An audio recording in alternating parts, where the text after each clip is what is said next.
with, not going too, so we're not going to go too in depth into it, but we're going to talk about theme a little bit. Some of this actually comes from D4 Darius, which is his channel, his videos, letter B in the syllabus. And actually the picture that they're showing right here, it's the same picture that he uses in his video. They actually link it to that because he's one of the only YouTubers who goes in depth into it. So a theme is the subject or the main idea of a piece of writing or other work. Theme typically isn't going to be a word or a feeling, something like happiness, love, family. Theme is usually a little bit more complex than that. And it's an idea, an observation, or an opinion about the subject of the movie. He actually gives the example that a movie can be about revenge, but you wouldn't just say revenge is the theme. You would say something more like the theme might be revenge destroys everything and everyone, including the person seeking it. And so throughout the movie, you're showing how him seeking revenge, the character or the girl, I guess, girl or guy seeking revenge, how it's actually destroying them and making them less happy as they go along seeking that revenge, as well as destroying their friendships and their relationships with other people and things like that. So the theme would be showing that instead of it just being about revenge, it's about what happens when you go after revenge. Movies can have themes that are very obvious, or they can be more subtle. So they could be really in your face and everybody knows what the theme is because it's so clear as day, or it could be you have to really look at it, study the scene and think about why they're doing it or what this might be, what the message might be within. Also, movies can have more than one theme. So there could be the main theme that is the overall story, what the message of the story is, and then it could have several themes hidden within about other things. They could be contrasting themes, or they could align with the main theme itself. Just depends on how the movie is constructed and how it is done. Theme is also very subjective. So you can give the same story to two different people and they're going to come up with different themes or how they interpreted it.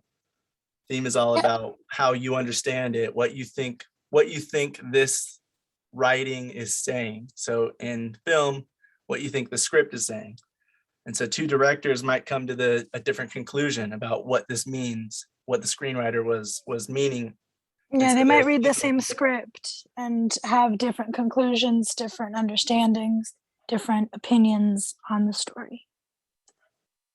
It can also have one thing that he also mentioned, and that's very true, is that a film can have conflicting themes in it too. Like it can be showing different sides of an argument, or it can be conflicting with itself. Like you can see one side and then the other, and they're basically like, oh wait, but both positive and negative. It can be showing both sides, or it can be like, wait, but this in the beginning it was this and now it's more like this, even though this is what you meant to say, or it felt like it was trying to say this, but it ended up just saying the opposite or being better for the opposite than what they were appeared to be meaning to say. So that's another thing.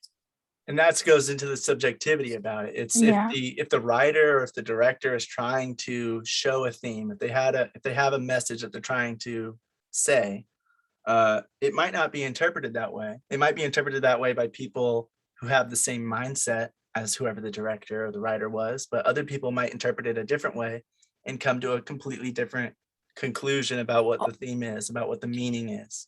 Or it might just be poor execution at the end of the day too. Like they thought that this would have been enough to get the point across, but really it wasn't as strong of an argument as they thought it was. It wasn't well built up as well as they thought it was. Or it can be overly done to where it's the opposite of that, where it's shoving that theme down people's throats as they watch. And then people sometimes will get annoyed with it because it's trying to be too obvious. It's trying to make sure you understand their message. And so or it's not showing the message in, look at, this is why we think this. It's like, this is the right way to think. And if you think any different, you're wrong. So that's another. It really depends on who's doing it and what they're trying to say and how aggressively they're coming across with their messaging. But that's why it's essential for the production designer to talk in depth with the director to figure out what themes the director is getting from the script so that they can help. So that if the production designer wants to help illustrate the themes through visual design elements, they'll help the director show their intention. They'll help show the director's intention through the film by speaking in depth with the director about what the script is, what they got from it, and what kind of messaging they are trying to show in their project. And they'll do their best they can to match the design elements to what the director has envisioned so that the production design can match the themes that the director's going for. And again, those can be very obvious or they can be very subtle. It just depends on how it's done and how aggressively they want to show that message. Theme can be the moral of the story, or it can be a message, or just an idea, a thought-provoking discussion, a question. It doesn't have to be preachy, and it doesn't need to provide a definitive answer even. A theme can be a philosophical question that you let the audience answer. So it could be, does revenge destroy the person who seeks it? Could be the question. And throughout the film, it's showing that maybe, maybe not, and it's letting the audience decide what they think. Is this destroying the character, or did they have justice in seeking their revenge? Did they deserve to do that? Or like when it comes to like lying, it could be a film about lying and not as obvious, and really show that like, oh, well, that person lied for good and that person lied for bad, or like it isn't always bad, or like it could leave you to think, was it worth it? Was that lie worth it? Was the revenge worth it?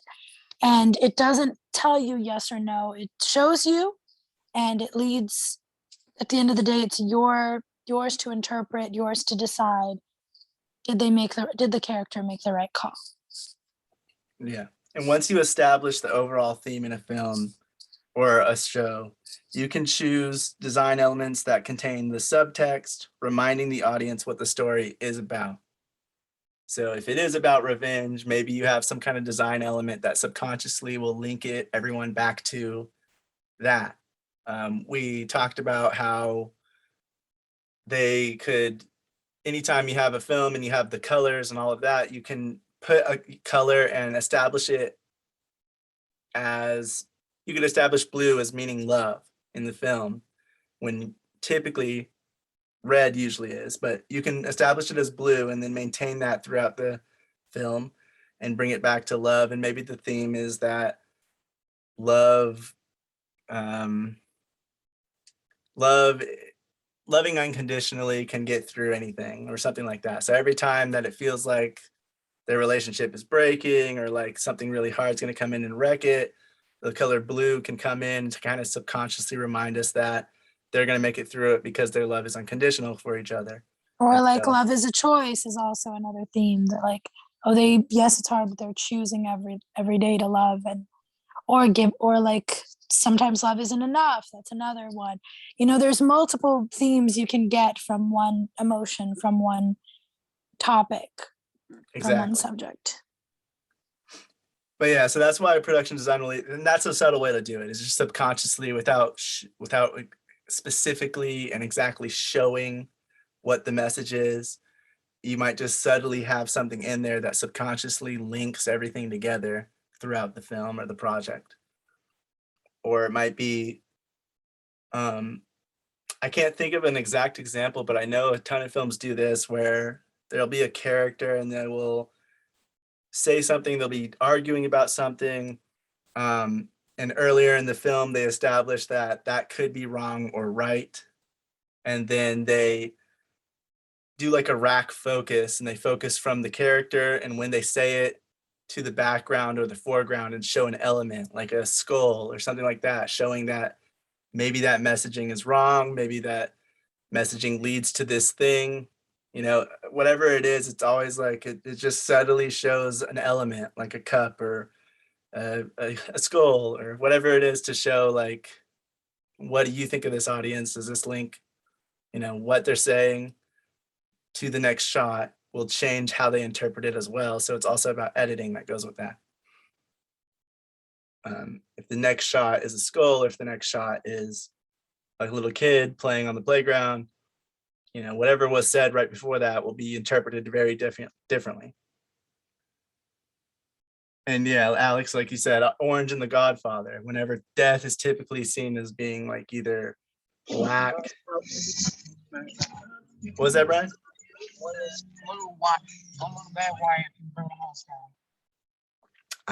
I can't hear you. You're kind of.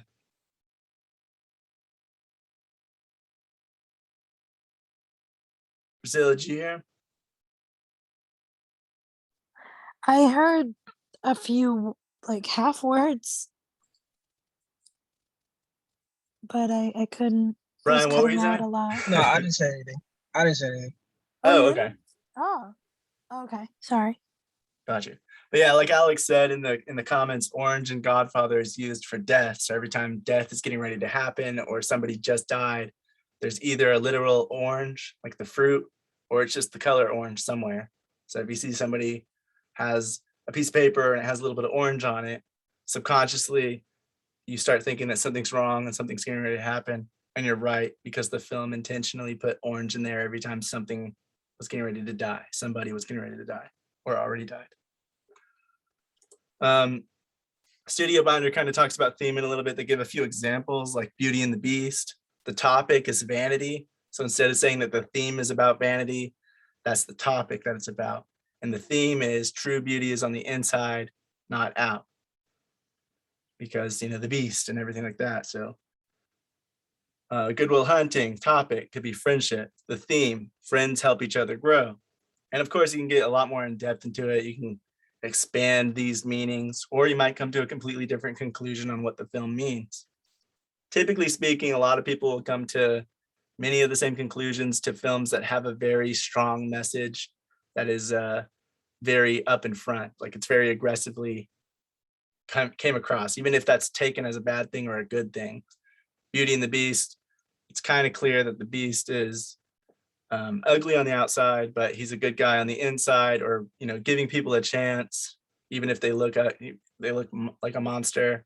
Those could be some of the themes, and a lot of people will come to those same conclusions because it's very clearly in the messaging of the film. But there could be plenty of other themes that are a lot more subtle and not as noticed. So then that's where a lot of the subjectivity will come in on what people got from that message. Godfather, major theme is power consumes the powerless. A minor theme is family is the most important thing in the world. So there's an example of having multiple themes in your film and things like that. So they give the definition is a theme is the inferred stance taken on a central topic or message of the story. If love's the example, it might be love being the topic, but learning to love yourself may be the theme. Themes are used to communicate important ideas and messages about issues that face the characters and the setting of the narrative. Everything that happens within a story should reference back to a theme.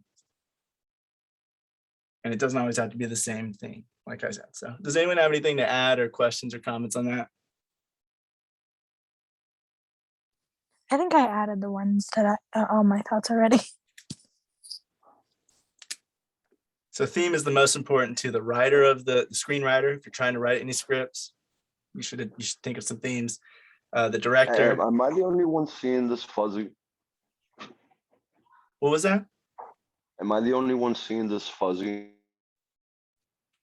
Oh, it's a little fuzzy. When you zoom in more, it gets better. At least on mine. It's fuzzy in the back, and then the more you zoom in, the clearer it gets. Really? That's weird. Well, for me anyway, on my screen. I can still read it. From back, it looks fuzzy, and then the more I zoom, the clearer it gets. It's a little fuzzy, but I can read it. That's weird because I thought it'd be the opposite, really. Yeah, I thought it was maybe my connection. I was gonna ask if I could reboot real quick, but I mean, if I'm not the only one seeing it like that, it seems like it's out of, like when you're getting an eye test, when they keep changing the lenses. Yeah, like That's it's not in focus. Yeah, if it's on your exactly, phone, yeah. for example, you zooming in on the screen will help, and you'll be able to read what's on it. Because for me, it looks blurry like normal, and then when I zoom in, I can read it. I don't know how it would be on a laptop though, because I'm not on it. No, I don't.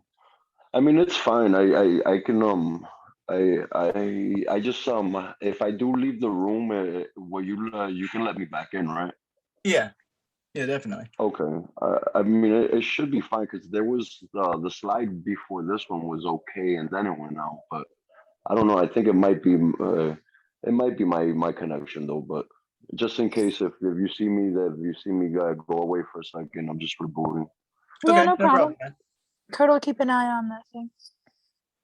All right, so so the main people who need to think about theme are the screenwriter, the director, and the production designer. They need to all talk about it, obviously, as well, like cinematographer and basically the main heads of the production, the producers, to really understand that they're all going towards the same message and it's all going to complement each other, and they all know what this film is about to the director, because they're all going to follow the director's vision for it. I would say the wardrobe department to an extent as well, just because they need to know the personal character's arc in relation to the theme. So that's also kind of important because it does help with the wardrobe and with the styling of the characters.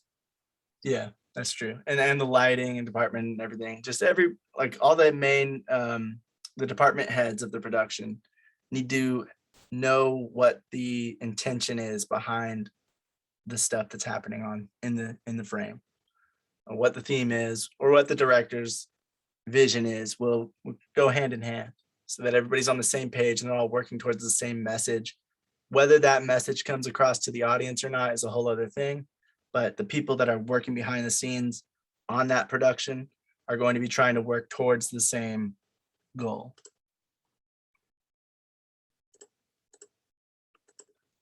All right, next we're talking about where to find distributors.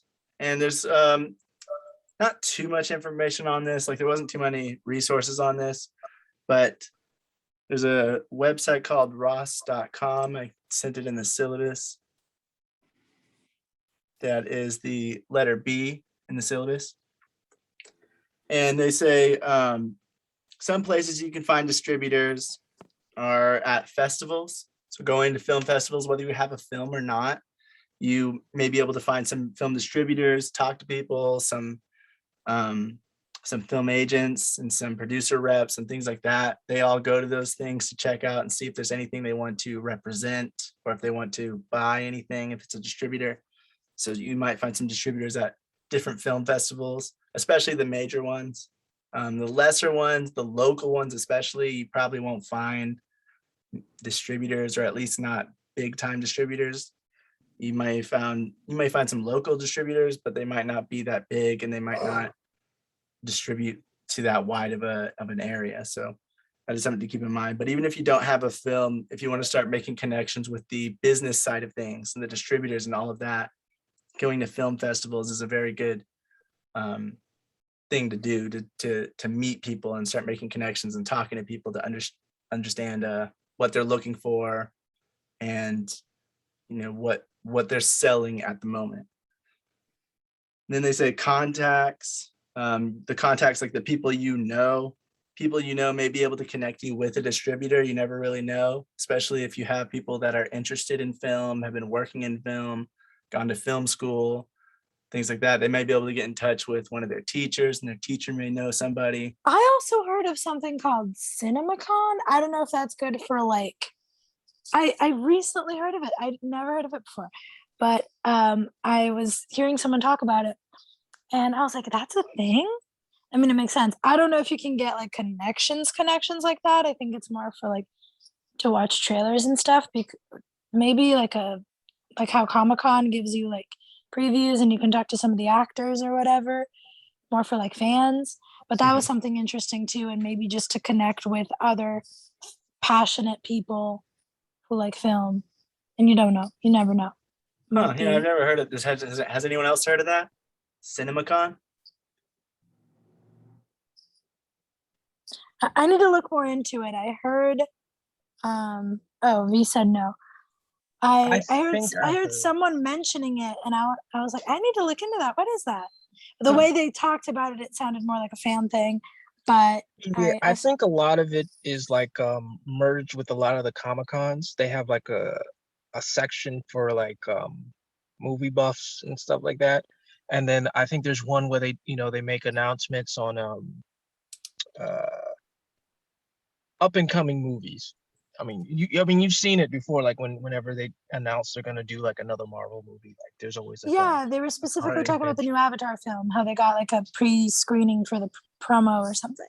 Yeah, a lot of those are like merged with Comic-Con. Like if you pay attention to those, there's like a different section. I'm a geek. I've been to Comic-Con before, but there's always like a different section that you can go to. Like it's either during the festival or like after, because they have like all these stars there. So a lot of times they'll mix and match and stuff Yeah, like I that. mean, it always made sense. Like, I always wondered about that because I was always like, okay, we have Comic Con, we have Crime Con, for like true crime fans and all this stuff. And they've been around for years. Why is Comic Con mixed? I mean, I understand why some of Comic Con would be mixed with movies and TV because it's, to do with comics like Marvel Studios and DC and the CW with all their supernatural and, stuff. But I was always curious about like, wouldn't we have like one for just movies in general and stuff like that, as opposed to just the individual film festivals? I don't know, Yeah. because I'll look that more would be, into it. because it's like, I don't know, like, because films, there's so many of them, and then like a Yeah. lot of them you don't even know that, like, I don't even know what's in theaters right now, like, to be honest. I know there's a few films that I know about that are in theaters, but the other ones, Well, if I same go thing with look at comic it, I can books and find different out about it, levels. but that doesn't mean I'm gonna be able to watch all of them. So I feel like Um, that's probably why there's not a specific.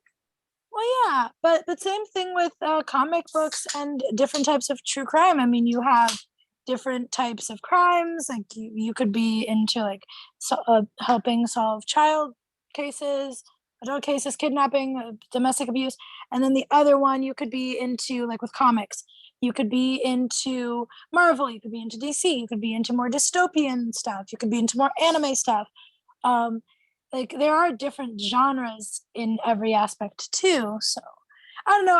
I know that we have like the festivals to promote different works, but I always wondered like I wonder if they have something to just like connect with people that really like it, Mhm. just talk about new stuff and see new stuff, that kind of thing. Yeah, a lot of that is blended with the Comic Cons. So like if you go to, I think down here in DC they do Awesome Con every year. Oh, I've heard of And, that. when you get a ticket, you're supposed to get a ticket. I never do because every time I buy a ticket, I always end up getting it for free anyway. Because you can kind of just walk in there. Uh-oh. But Hopefully we don't get sued by telling people that. No, I mean that's their fault. I mean, like every time I buy it, I'm like, why am I continuing to buy tickets when I can just walk in? But when you go to buy a ticket online, they have selections for you. They tell you what celebrities are going to be there, as far as like a lot of them go on tour, like the Power Rangers. Ernie Hudson used to do it, but now he's blown back up again. Bill Murray not Bill Murray, Dan Aykroyd. Bill Murray was a hard one. Just any anybody that's not really actively doing work in film, they do like these conventions where they go to these conventions, they give you an opportunity to meet them, they'll charge you like $20 for an autograph or a picture or something like that, and that's how they make their money. And then eventually they'll get like another deal or something like that and disappear. But like when you get the ticket for that, that allows you general access, just be able to walk around freely. But then they have like other subjects, like subcategories.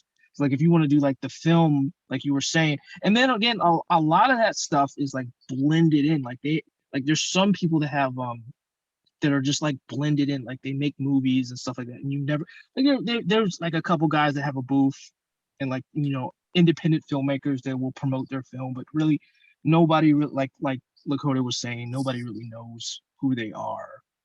You know, they're just there, and then you have a lot of comic book artists there, a lot of voice actors there and stuff like that.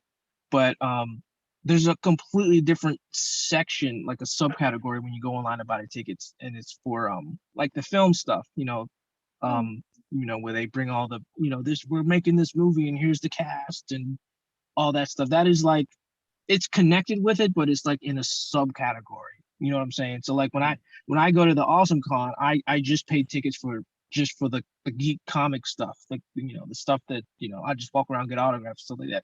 But if you want to do like the movie portion of it, and get all the all the other stuff, so I can go and tell my friends, oh, they're making this movie, you know what I mean? That stuff, you pay for that separately, and they'll let you in to a different convention office or whatever and stuff like that. So that's normally how that works. Right. And then in the comments, Alex said NFT entities have opened some doors for distribution.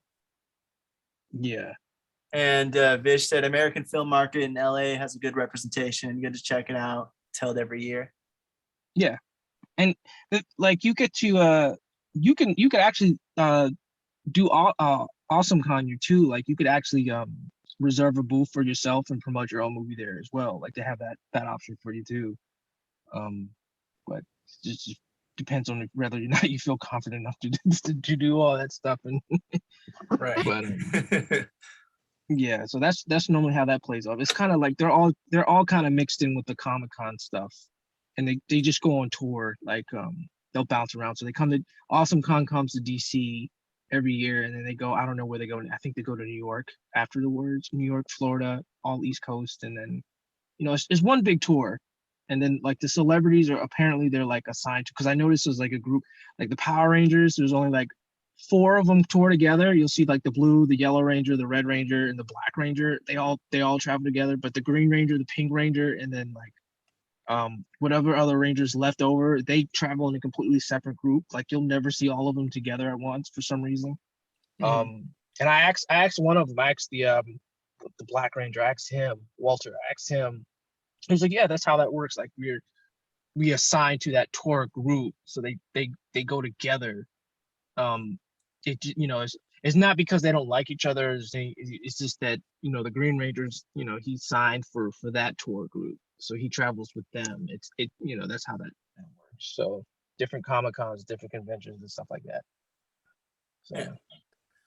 And then some of the other places they were talking about where to find distributors was, of course, going through a sales agent or producer reps or just getting in contact with them.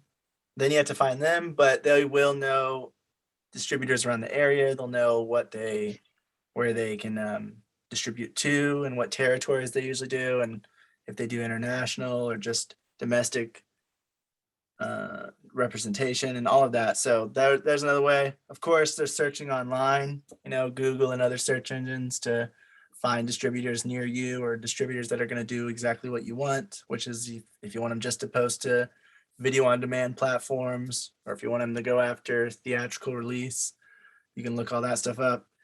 And then there are the film shows and film markets, kind of like the American film market that Vish was talking about, where that is more towards getting distributors to meet filmmakers and to sell products and things like that. The film markets are more of a business side of this stuff, where the Comic-Cons and things like that are more on the fan side of the audience seeing the product. Film markets are more for the distributors to actually meet the filmmakers, and filmmakers to meet agents and reps and all of that, so that they can try to do a business deal. So it's a lot more of a business type of event. And then I found this screendollars.com directory of distributors, and they go in order of alphabetically, I guess, and give a lot of information about these studios, and then you can go to them and see, go to each one's website and all of that from this directory.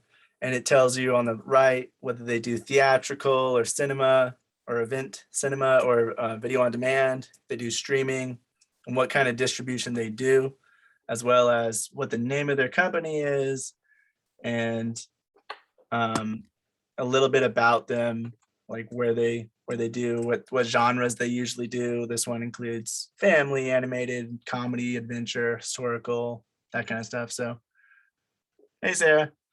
So Hey, guys. if you go to this, I found that this was very helpful to find a lot of the different distributors just to kind of go through and see how many there are, because there's a huge amount. And this probably doesn't even have all of them because there's new ones popping up all the time. But this one has some of the major ones by name if you just start scrolling through. Does anyone have anything to add to that or questions or anything?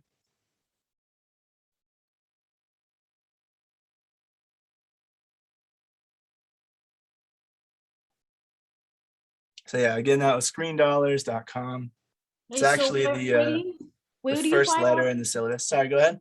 So I just missed that. Where do you get all of the distributors? You have it in the syllabus? Yeah, it's the letter A when you go to where to find distributors.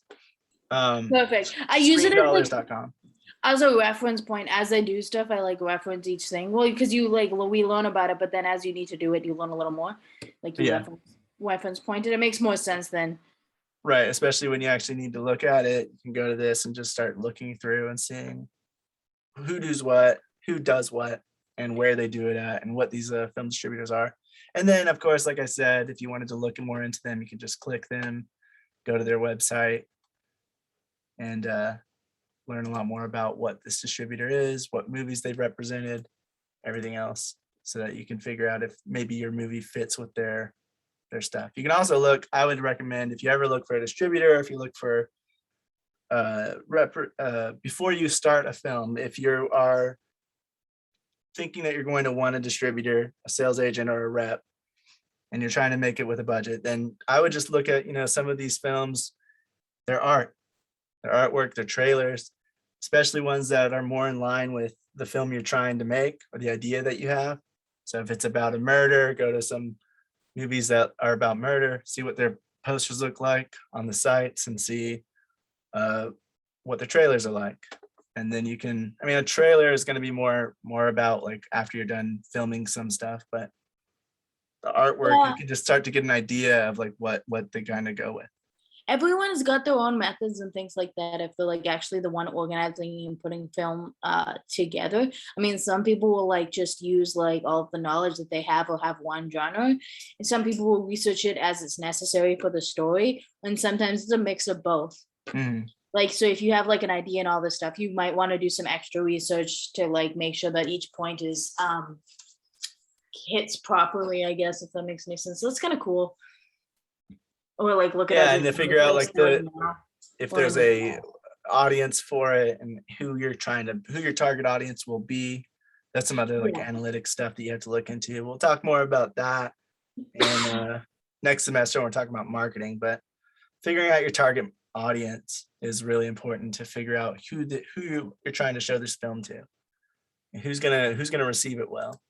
And it's not 100% correct, but it does give a better chance of you giving it to people who are going to actually care about it and watch it, compared to just trying to shove it to everybody. If your kid isn't meant for families, then don't try to sell it to families. Try to sell it to, couples or adults only, so that it's not like going to just be rejected immediately, or it's not going to just not be watched.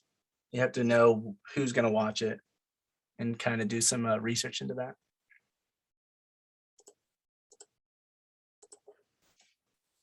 All right, so the next thing we're talking about is a pre-sales agreement. We kind of talked about this a little bit in the last semester and this semester, but I'm going to talk about it a little bit more in depth now. This information comes from letter A in the syllabus under pre-sales, thegotham.org. In a pre-sale agreement, what it is it's a distributor is either licensing or they're pre-purchasing all the rights to the distribution rights for a specific territory for the film before it has even been created. So you have the screenplay all written out, and you have the budget, and you have a bunch of other information, and then you bring it to a distributor, and they give you an agreement that if you give it to them, let them distribute it, they're either going to give you a deal to try to buy out all of the rights. So basically they're going to purchase it from you, and it's going to be their film once it's created. or they're going to just purchase the rights to distribute it in a certain area or internationally or wherever territory you give them, you'll give them the rights to that. So they'll give you some money. They'll give you an agreement that they will give you some money once you deliver the film to them. It's nearly impossible to get a pre-sale deal if you've never made a film and you have inexperienced crew and producers though. However, if you have a good track record, you have some films under your belt, especially if you have previous work with that specific distributor, then they may be willing to do a pre-sale agreement with you. Pre-sales, however, even if you do have all of that, they aren't that common, especially not anymore now that the markets are starting to get over flooded and there's a lot more material out there that's being made. So it is a bit harder, even if you are established, to get a pre-sale agreement. But they are still out there if you try for them. For a pre-sale agreement, you would have to show the distributor the script, the final script. So it can't just be a draft. It has to be the final version. We're not making any changes. This is the final script. You also have to show them, oh, sorry, that's the script. You also have to show them the budget, you know, what the budget is, the expected budget. And the distributor does not pay yet. They don't even, they don't actually give you the money up front. What the pre-sale agreement is they're agreeing to pay that money upon the completion and delivery of the film. So after it's done being made, we're going to give you this much money for it, instead of like, here's the money, go make it. So what the filmmaker has to do is they take the pre-sale agreement contract to a bank to get a loan using the contract as collateral. And the loan is backed by the contract because it's proof that the distributor wants the film and they are intending to buy it for set amount in the contract. And so it gives the bank more of a reason to trust that you will get that money back to them, because banks don't like giving out money for no reason, especially if they don't feel like they're going to get the money back, then they're not going to give it to you. But if it's an established distributor and they have previous history of being financially stable and they're giving you that deal, then they are more likely to give you that loan to make that film. It's not every bank as well. A lot of banks don't do entertainment type loans or loans for entertainment. So specific banks that'll do these kind of deals and work with this stuff because they're more used to it. There's a lot more stuff that goes into it than what you would get with a regular loan, like a personal loan or something like that. And you also have to think too, like you might even be able to sell directly to channels or bigger companies that already have like their own money bank. Mm-hmm. If you do it that way. So if you sell to an already established company that has their own distributor, I mean, isn't that another way to do it as well? Like, I mean, I wouldn't suggest going to like the biggest companies if you're like newer, but there's lots of like medium-sized companies that you can go to and see if they like hire. I'm not sure if any of the companies hire out, because I know the huge companies, everything's done internally, as in they don't hire out unless you work there. But I'm sure that there are probably some like medium-sized film companies that would possibly like sometimes like buy out and have like a smaller like independent kind of film, because they're in independent world, they're not ruled by unions and stuff. So is that other like different ways of doing things in independent? I'm just curious about this. I think it's the same. I think like with the medium companies, they have enough money to be able to give those agreements out, and they're established enough as a company to where the bank will trust them and do it. So they are kind of paying for the film, but I don't think they would give out the money beforehand because it's a lot more risk on their part. What if Well, of course they would still do that, but I'm saying like if you're trying to sell to something like Warner Bros. Or Disney, I mean, it's gonna be a lot harder to sell to like a huge company versus if you're selling to a medium-sized independent company, they're more likely to hire it, because those huge companies oftentimes hire, like everything's internal. So if you work at Disney, everybody works there, if that makes sense. They have their own writers versus like you're hiring out in independent world. I'm fairly certain, but I'm not entirely sure. Right, and I think in the medium companies, like you're saying, I think it's still like they if they were going to do that, they would just bring you in on one of the projects they're making, or they would buy out your script rights Yeah. and have you work internally with their company to make it. So they would be like the producer on that side. Yes. Instead of it being more like with the pre-sales agreement, what it usually is like, go ahead and make it. We'll oversee it a bit, but we're not really going to get involved. We're just going to tell you that we're going to give you the money once you complete it. And Got it. And you so make it yourself. yeah, kind of. So it's a bit of a different situation with that, because if they're going to pay beforehand and they're already an established production company, they will be making it under their name, their umbrella. Yeah, oh, I got you. So you can do both. So the other one is if you make it all yourself and then you sell to a distributor. Can they pull out at the last minute? Here's a question. So if you spend all the money to build your film and then you take it to the distributor that you had a pre-sale agreement with, can they pull out? So typically a pre-sale agreement will have some kind of verbiage in there that says whether artistically or not you don't like the film, you're still going to buy it as long as it meets some kind of technical standard. So as long as it's the length that they said and it came to the budget you gave them, then if you like the film or not, doesn't really matter, you still pay. And that's why banks are more willing to give you the independent filmmaker the money. Because if the agreement said something like, unless it's not good enough, then no, then it'd be way more risky on the bank's part to loan the money out to the filmmaker. Makes sense. So as in like, as long as it meets the requirements to go on this platform, pretty much like if it does really well, you're more likely to get another pre-sale agreement. If not, you probably just won't get another agreement and they'll play it and that'll be.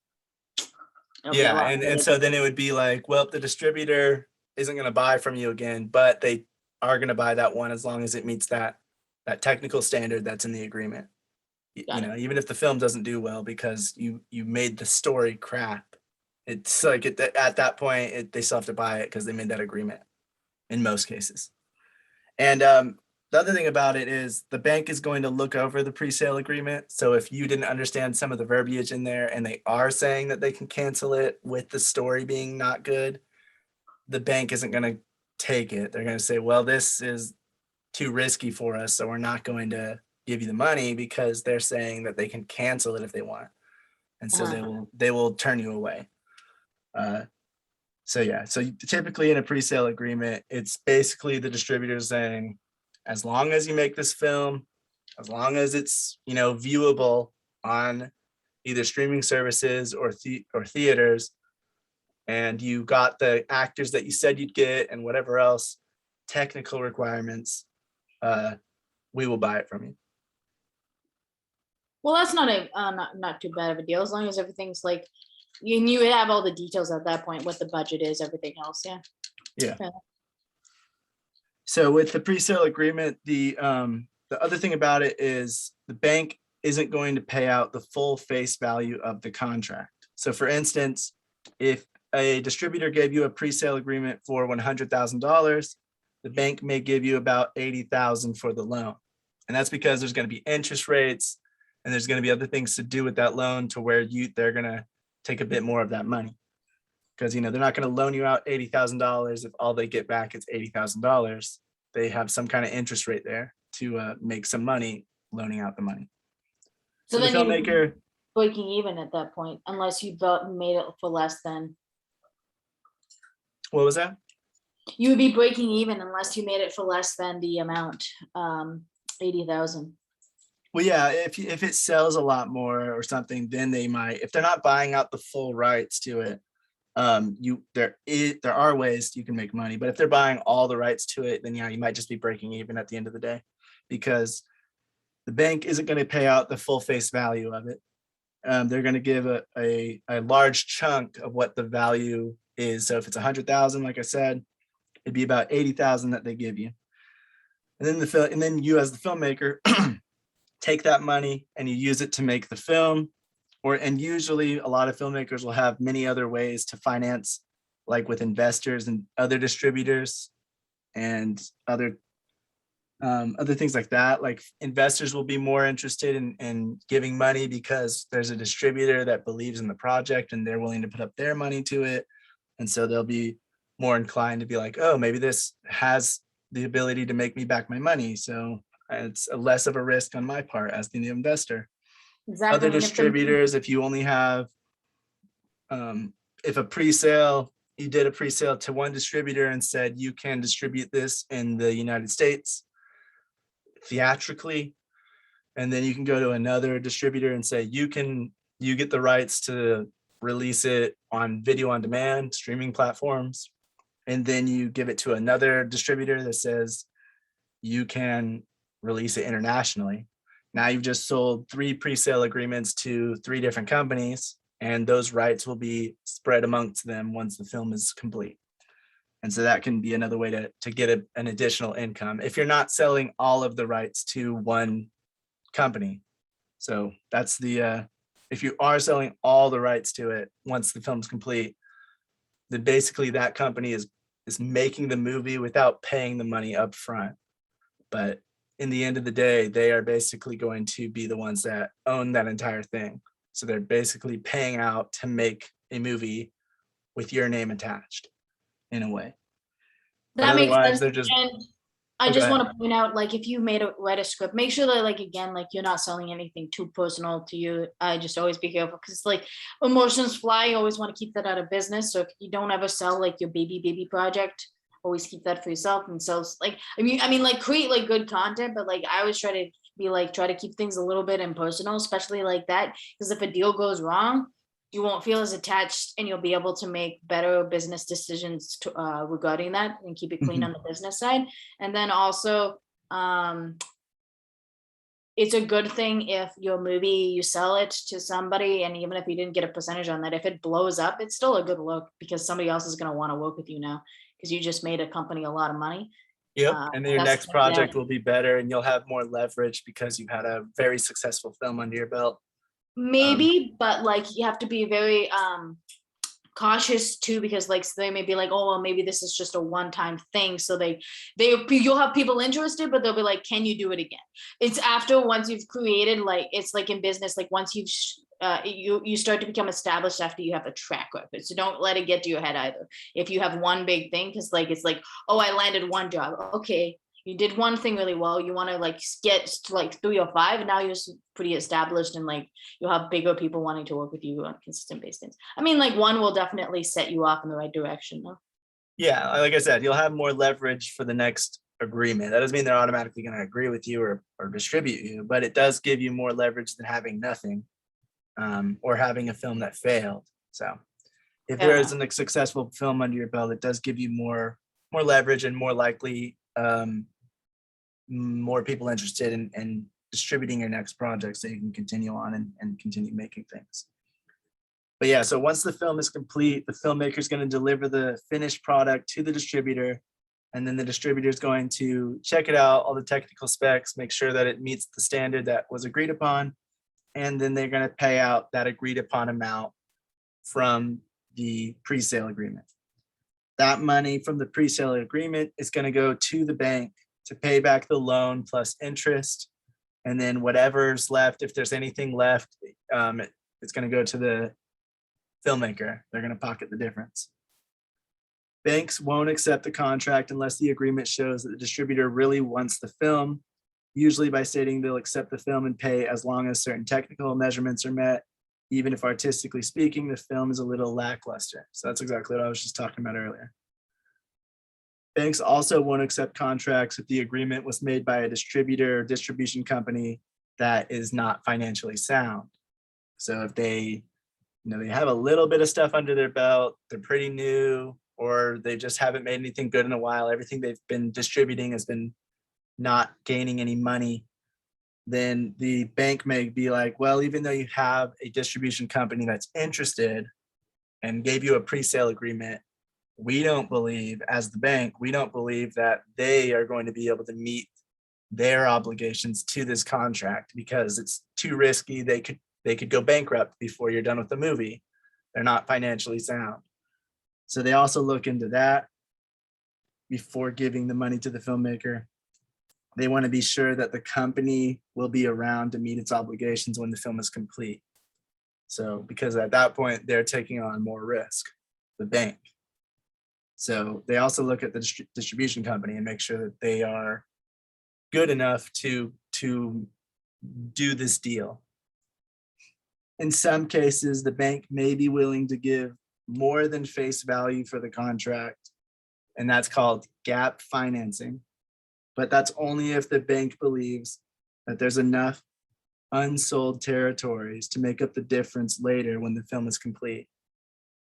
So, for instance, you make a deal with a distributor and give them rights to do a theatrical release in the United States, and that's it. And so the bank's gonna, and that's for $50,000 or $100,000, let's say.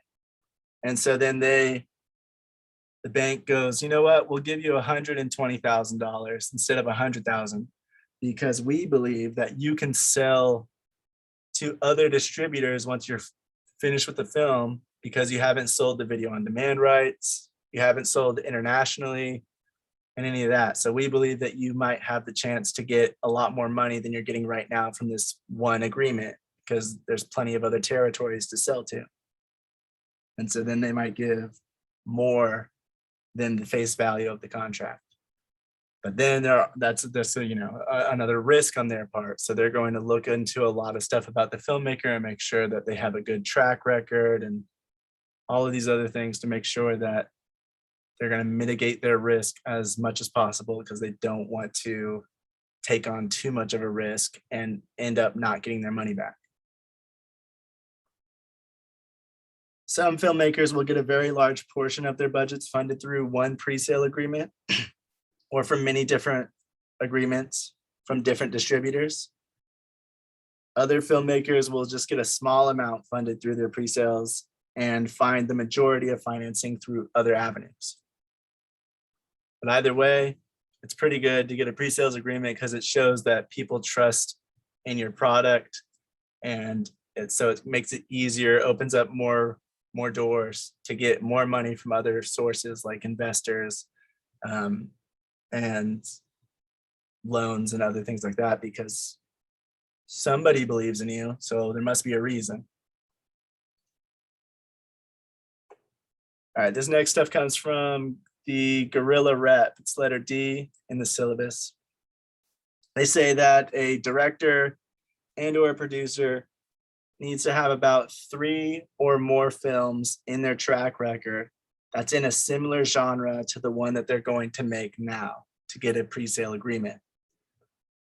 So, that's kind of a lot, especially if you are trying to make different kinds of films, then they might not believe that you have the ability to do it. Just because you've made 3 successful sci-fi films in the past doesn't mean that you can go out and make a romantic comedy. And so if you're trying to make a romantic comedy and you go, look, these 3 sci-fi movies I made were successful, that might, it will help, but it's not going to be as helpful as if you had 3 romantic comedies that were successful in your track record. They say you're also going to need some level of recognizable talent. So pre-sales agreements are very dependent on what actors you have in there. Are they recognizable? Do you recognize their name? How big are they? If you somehow get A-list actors in your film to agree to be in it, you'll have a much higher chance. And these companies will be more willing to take risks because they believe that name, that recognizable face, is going to bring in more of an audience. And so they believe that they will have a better chance of getting their money back, and they're more willing to take on more risk because of it.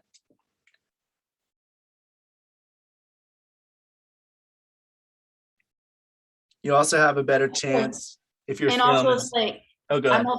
I just want to add, I'm also thinking like, obviously in business too, they're not just looking like, can we get our money back? It's also like, are we going to be able to make money off of this? Because if you think about it from a business point of view, you want to be able to be sure that you'll get your money back with a lot of room for possibility of making Extra. a profit.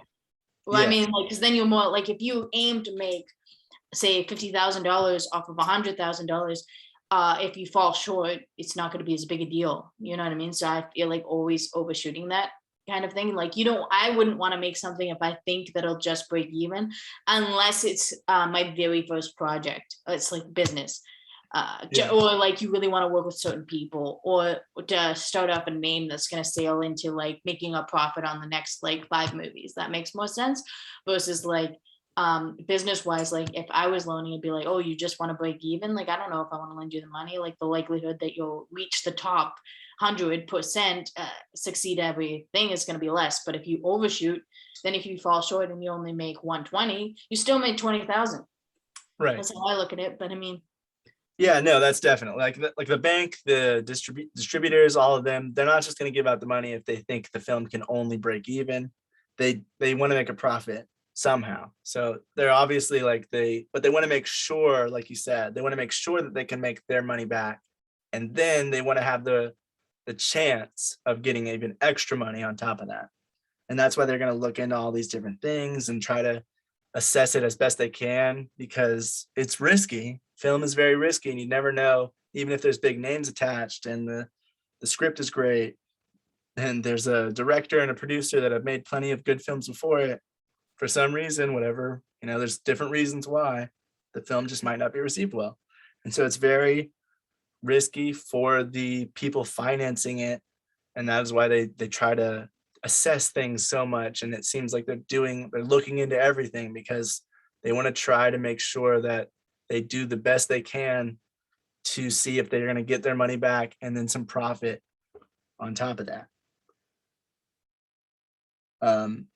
But you're also, as the filmmaker, you're also going to have a better chance of getting a pre-sales agreement if your film is based on some kind of property, like if it's a book or a game or something like that. If you already have the rights to it, not just if you're making it and saying, yeah, I want to make one based on the Assassin's Creed games, and then they're like, well, you can't just go out and do that. You have to get the rights from Ubisoft to be able to make it, because they're the ones who own the rights.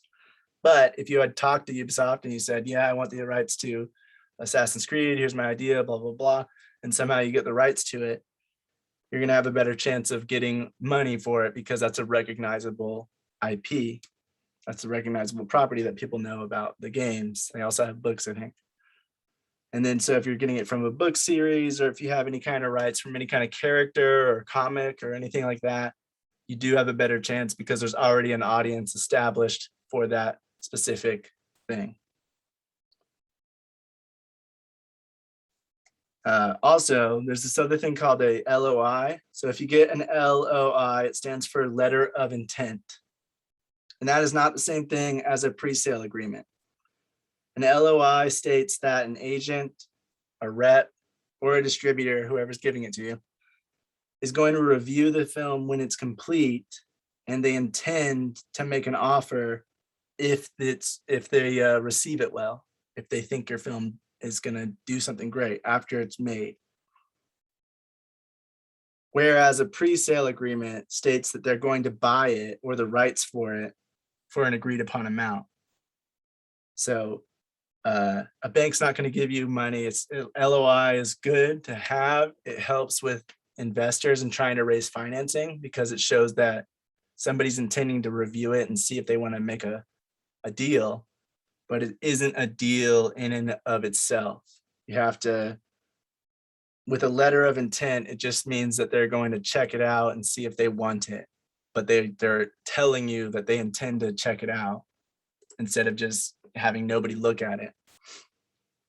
So it does give you a little bit more leverage with stuff like that, but you're not gonna be able to get a lot of financing through like a bank or something like that, because it's not an actual agreement to buy it from you. It's just an agreement to check it out to see if they want to buy it from you when you're done with it.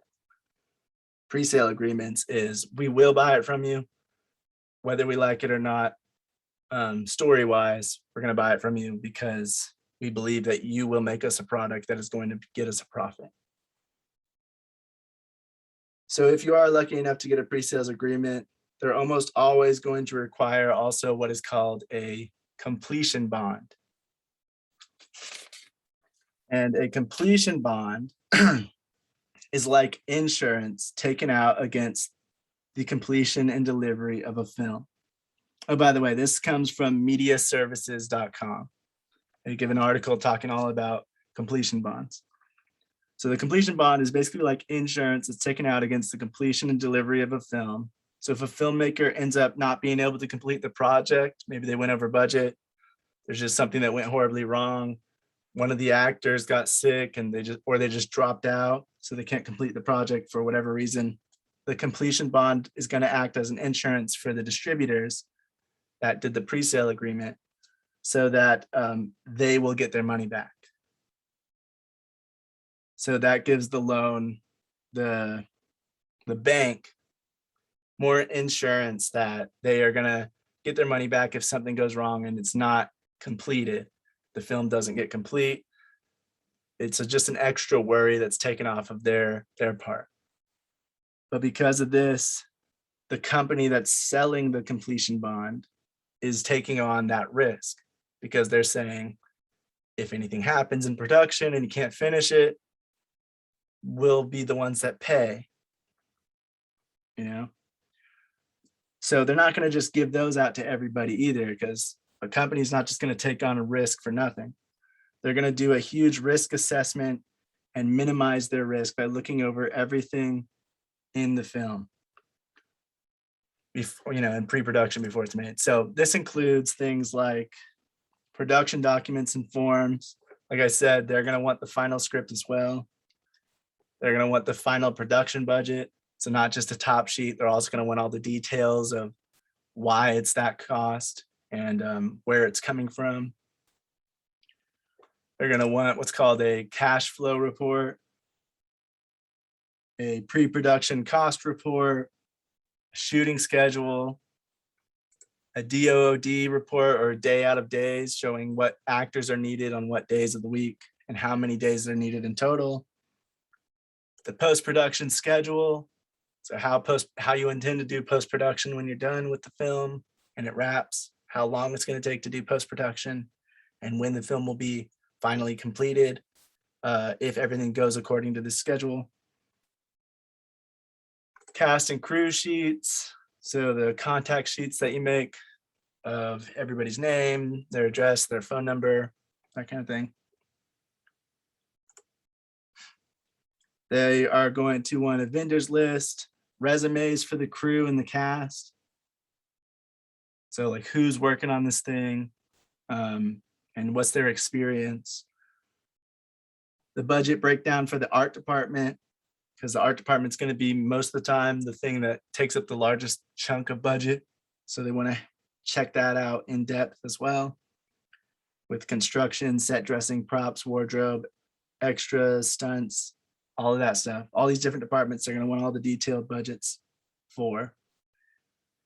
They're going to want what's called a list of cover sets. And I have it pulled up right here because I didn't know what that was. But a cover set is an alternate filming location that is reserved in case the original filming location is unusable. So basically you make some location agreements. You have a main place that you want.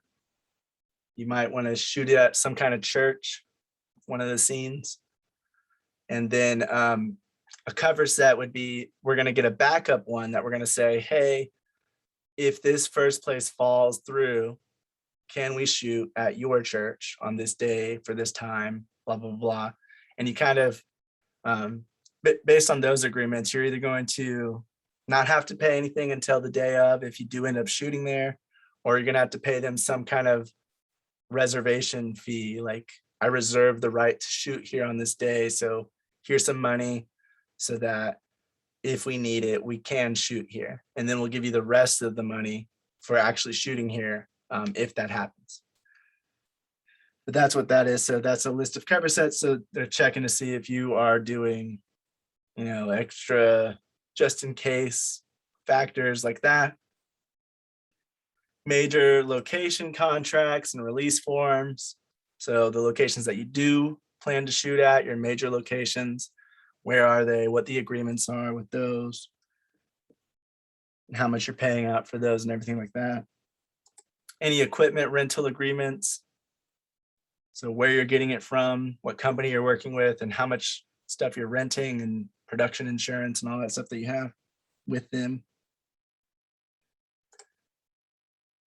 And then there are also like the special effects agreements, visual effects agreements, any union agreements if you're working with a union production, sound and film lab agreements, any music licenses and agreements, basically just all the contracts that you have made with different people for different reasons to make this team of people that are going to make the film.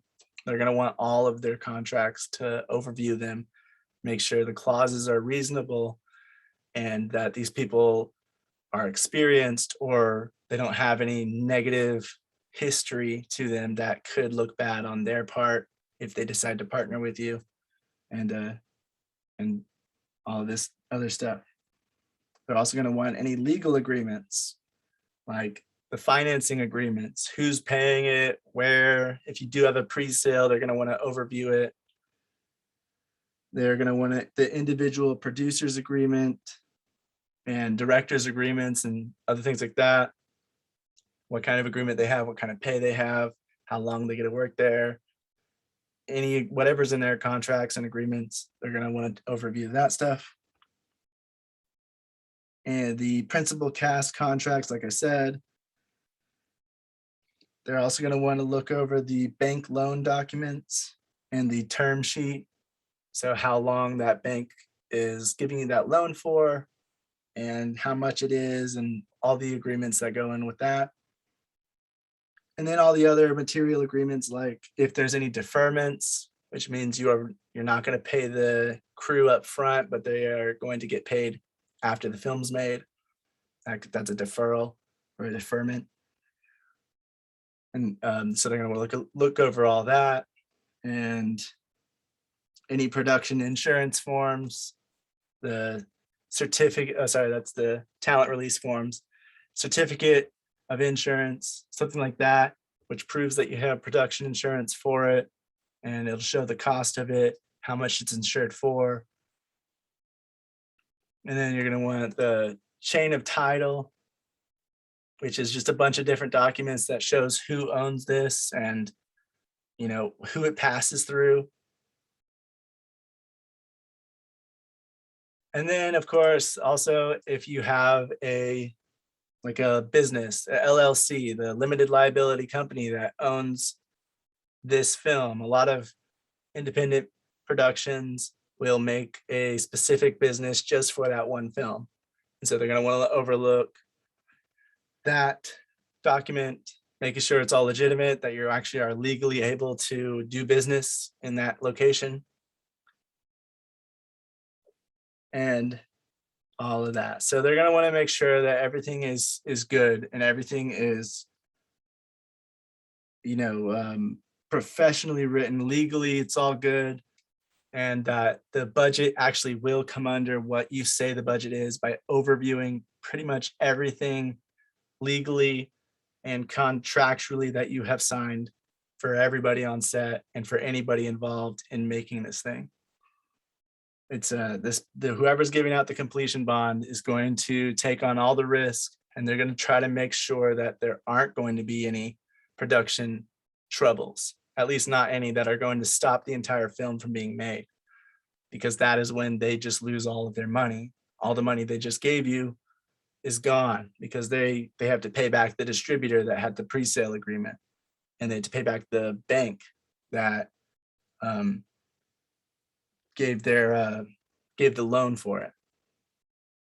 But the distributor and the bank are also not going to give you those deals. They're not going to do a pre-sale agreement, and the bank's not going to give you the money based on it unless you have a completion bond. So you have to work with all three to make sure that it's all sound and everybody is taking less risk as they can. And so the bond company is where it comes down to the bond company, whoever's selling it. That is the main company that's going to be taking on the most risk, and that is why they do such a large risk assessment. These other companies, the distributor and the bank, they're also going to overview a lot of the documents and the contracts, but they're not going to overview as much of it as the bond company will.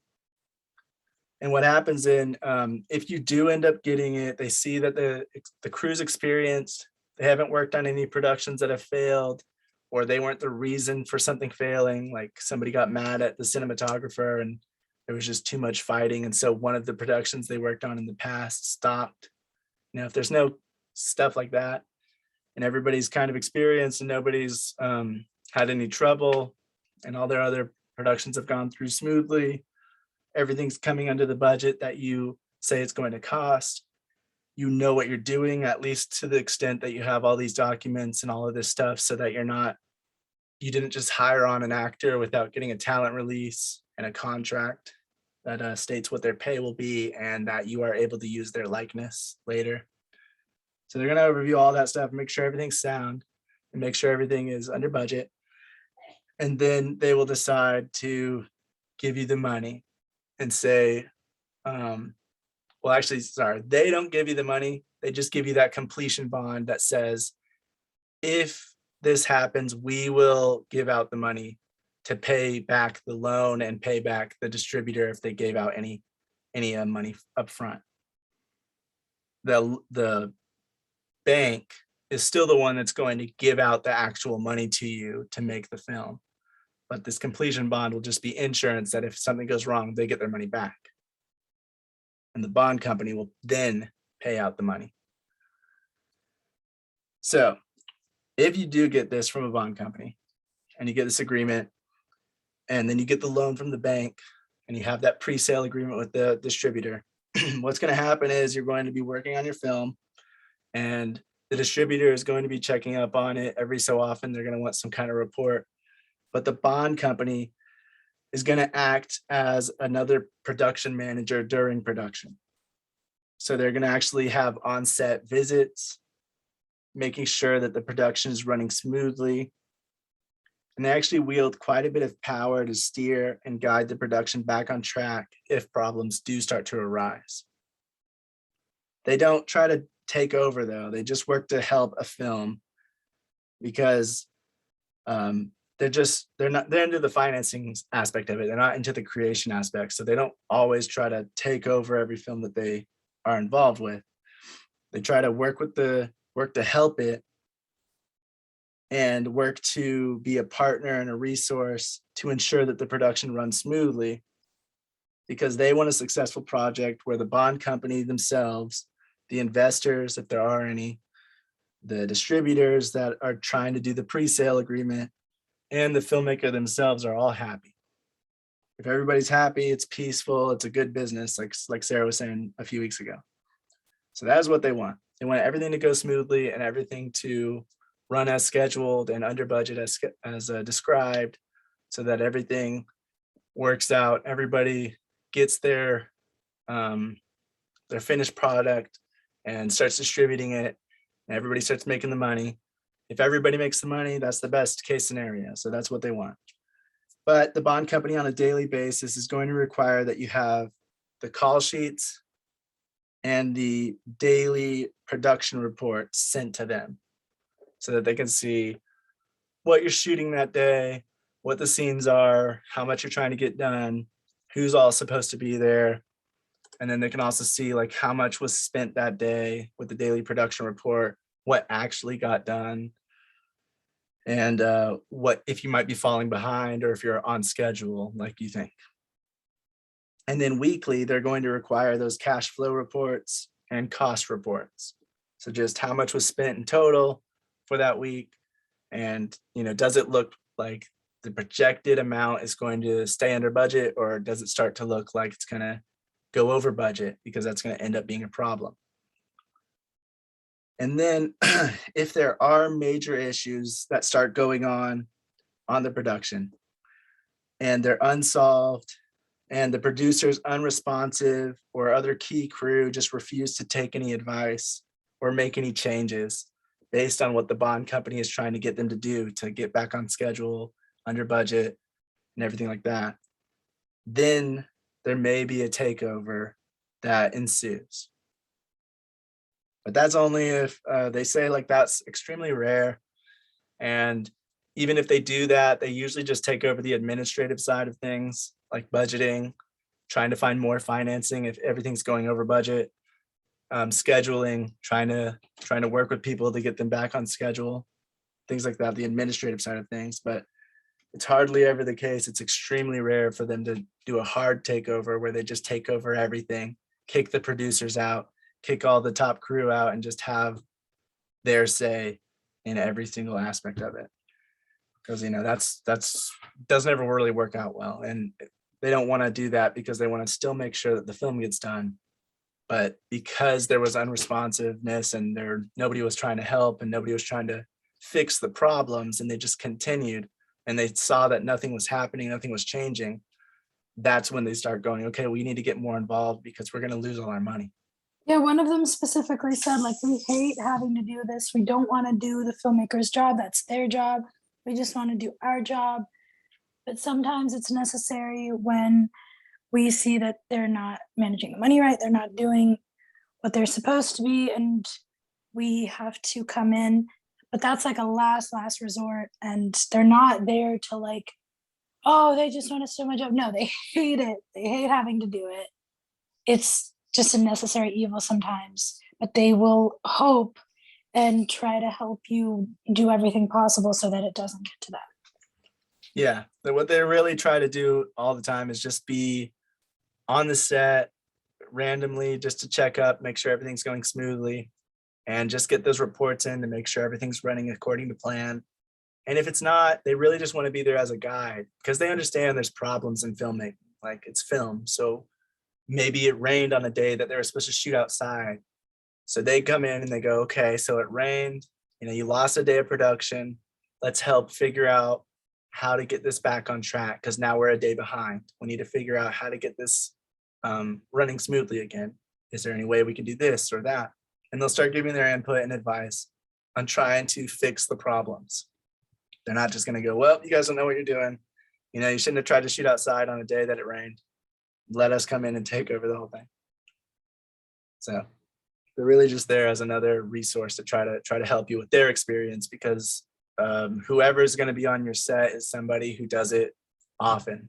There's somebody who represents the company that's giving out the bond, and they know how productions work, and they've worked on several most likely.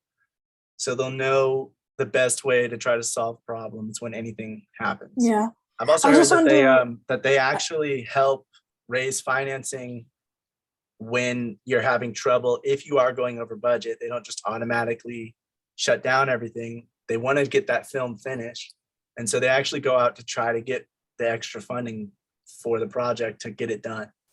Yeah, I think it's important to just touch on these topics because every time you see it happen in like movies and TV shows, it's like this evil person coming in and destroying the creatives, like entire thing, changing everything. And sometimes like studios do interfere too much, but most of the time in most of these cases, it is just them trying to make sure we're all getting our money's worth. We're all doing the project so that no one loses anything. No one loses their money, no one loses their time, no one loses their investment.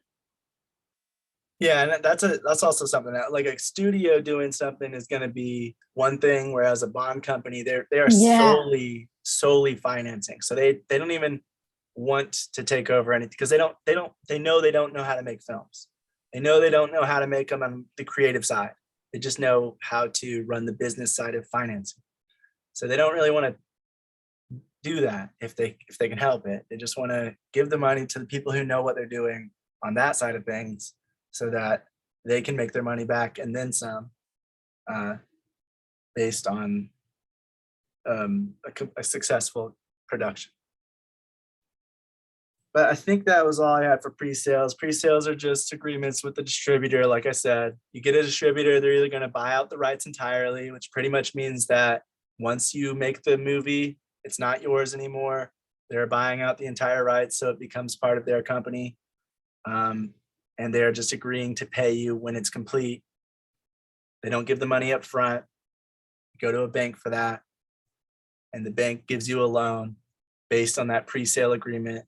If the company giving it to you is structurally and financially sound, but they require a bond completion bond that you have to get from a separate company that will take on the risk if you do end up not making the film. So it's like a trio of companies that you have to work with to get that agreement. But if you can get it, definitely go for it, because then there's no liability on your end. All you got to do is make the film.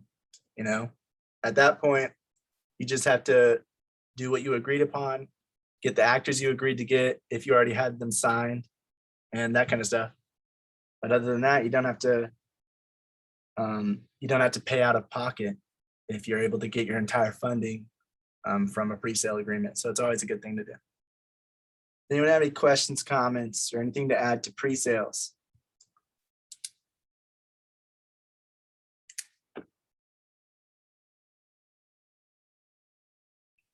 All right, and like I said, like they were saying in the websites and stuff, and I've heard it all over the place, they're hard to get, of course. Did you already answer Vish's question? Oh, Vish said, what's the code and cost code description on this form? Well, the code, I would believe that would be part of the accounting department.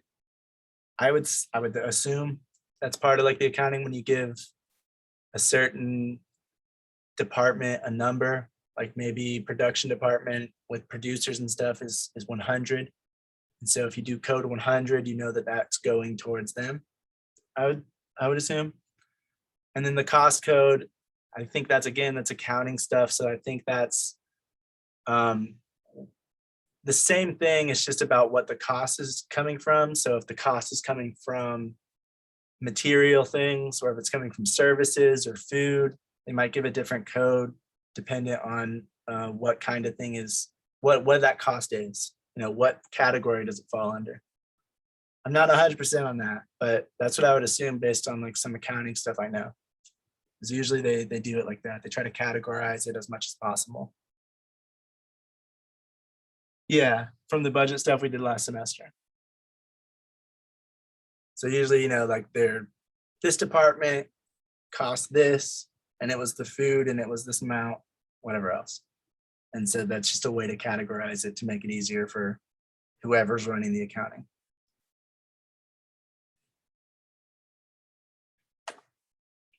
All right. Last thing we're talking about is TV production, specifically just how it differs from film. We already talked about how, we already talked about some of this stuff, like how a director and a showrunner work compared to on a TV show compared to a film. The showrunner's head boss on a TV show, while the director's usually one of the head bosses on a film. Whereas on television, the director is just for an episode or two. So they're not really having as much creative control as they would on a film. But there are some other things that are different from one to the other. So this actually comes from Crash Course, Television Production, Crash Course in Film Production, number 15, letter A in the syllabus. There are a few ways television shows air to the public. So, they're still going. A few of them are starting to die off, but they are still having these different ways of airing these shows to people, to the audiences. Broadcast TV, cable TV, premium TV. So that's like HBO, Showtime, Stars, those kind of channels that you have to pay extra on top of your cable package. And then streaming services like Netflix, Hulu, Amazon, and all the rest. Broadcast and cable are much less prevalent than they were a few years ago because more and more viewers are now switching to streaming and premium channel stuff. Broadcast TV cared all about advertising. The more people that were watching the shows, the more money they could charge to advertise on their channel during those times. So if there's a bunch of people watching Friends, then every time you're trying to advertise while Friends is on the air, it's going to cost more than you would if you did it for a lesser known show where there's not as many people watching. The more eyeballs are watching the show, the better, more expensive the ads are to have your ads showing during that time. And that's why ratings mattered so much for TV shows. The more episodes in a season, the more time slots they could fill. So broadcast TV, for broadcast TV, it was normal to have about 22 episodes a season. They did that because if it got popular, they have a lot more time slots to fill. So I think Friends had about 22 episodes a season. And that show was huge. So they had however many time slots. in 24. between. Some had 24. I believe some had 26. Okay, cool. And If so I remember so they correctly. did a bunch of episodes per season so that there's now, maybe 3 time slots for an advertising within that episode, or maybe 4 if you're counting the beginning and then the end and whatever else. So that's going to a lot more money that you can get from that TV show than if they only had 10 episodes or something like that. So for broadcast TV, they were all about trying to do a lot of episodes for a popular show and selling those advertising slots to advertisers in between. And the more people who watched it, the more money they get. And so they're always looking at the numbers, how many people are viewing this thing. And that's pretty much it. They just want to make sure that a lot of people are going to watch it. While in cable TV, cable had about 10 to 12 episodes a season was more common.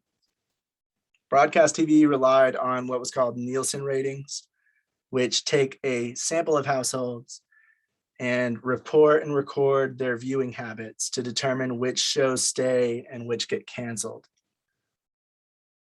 Recorded DVR, once that started coming out and you started recording your shows and then watching them later, shows the Nielsen wouldn't count toward their viewership numbers if it was watched later than a week after it was aired. So if somebody recorded a whole season because they wanted to watch it in a row and they weren't going to watch it until then, that person doesn't count toward any of the viewing of that show for that rating. So the Nielsen company didn't count them because they took too long to watch it. And that's why a lot of people say that it's a flawed system, because they only account for in the moment on air live viewing, not how many people viewed it later in the day or the next day. Right. Basic cable TV relies on advertising as well, but doesn't require as many viewers for a show to But- be considered sorry. successful.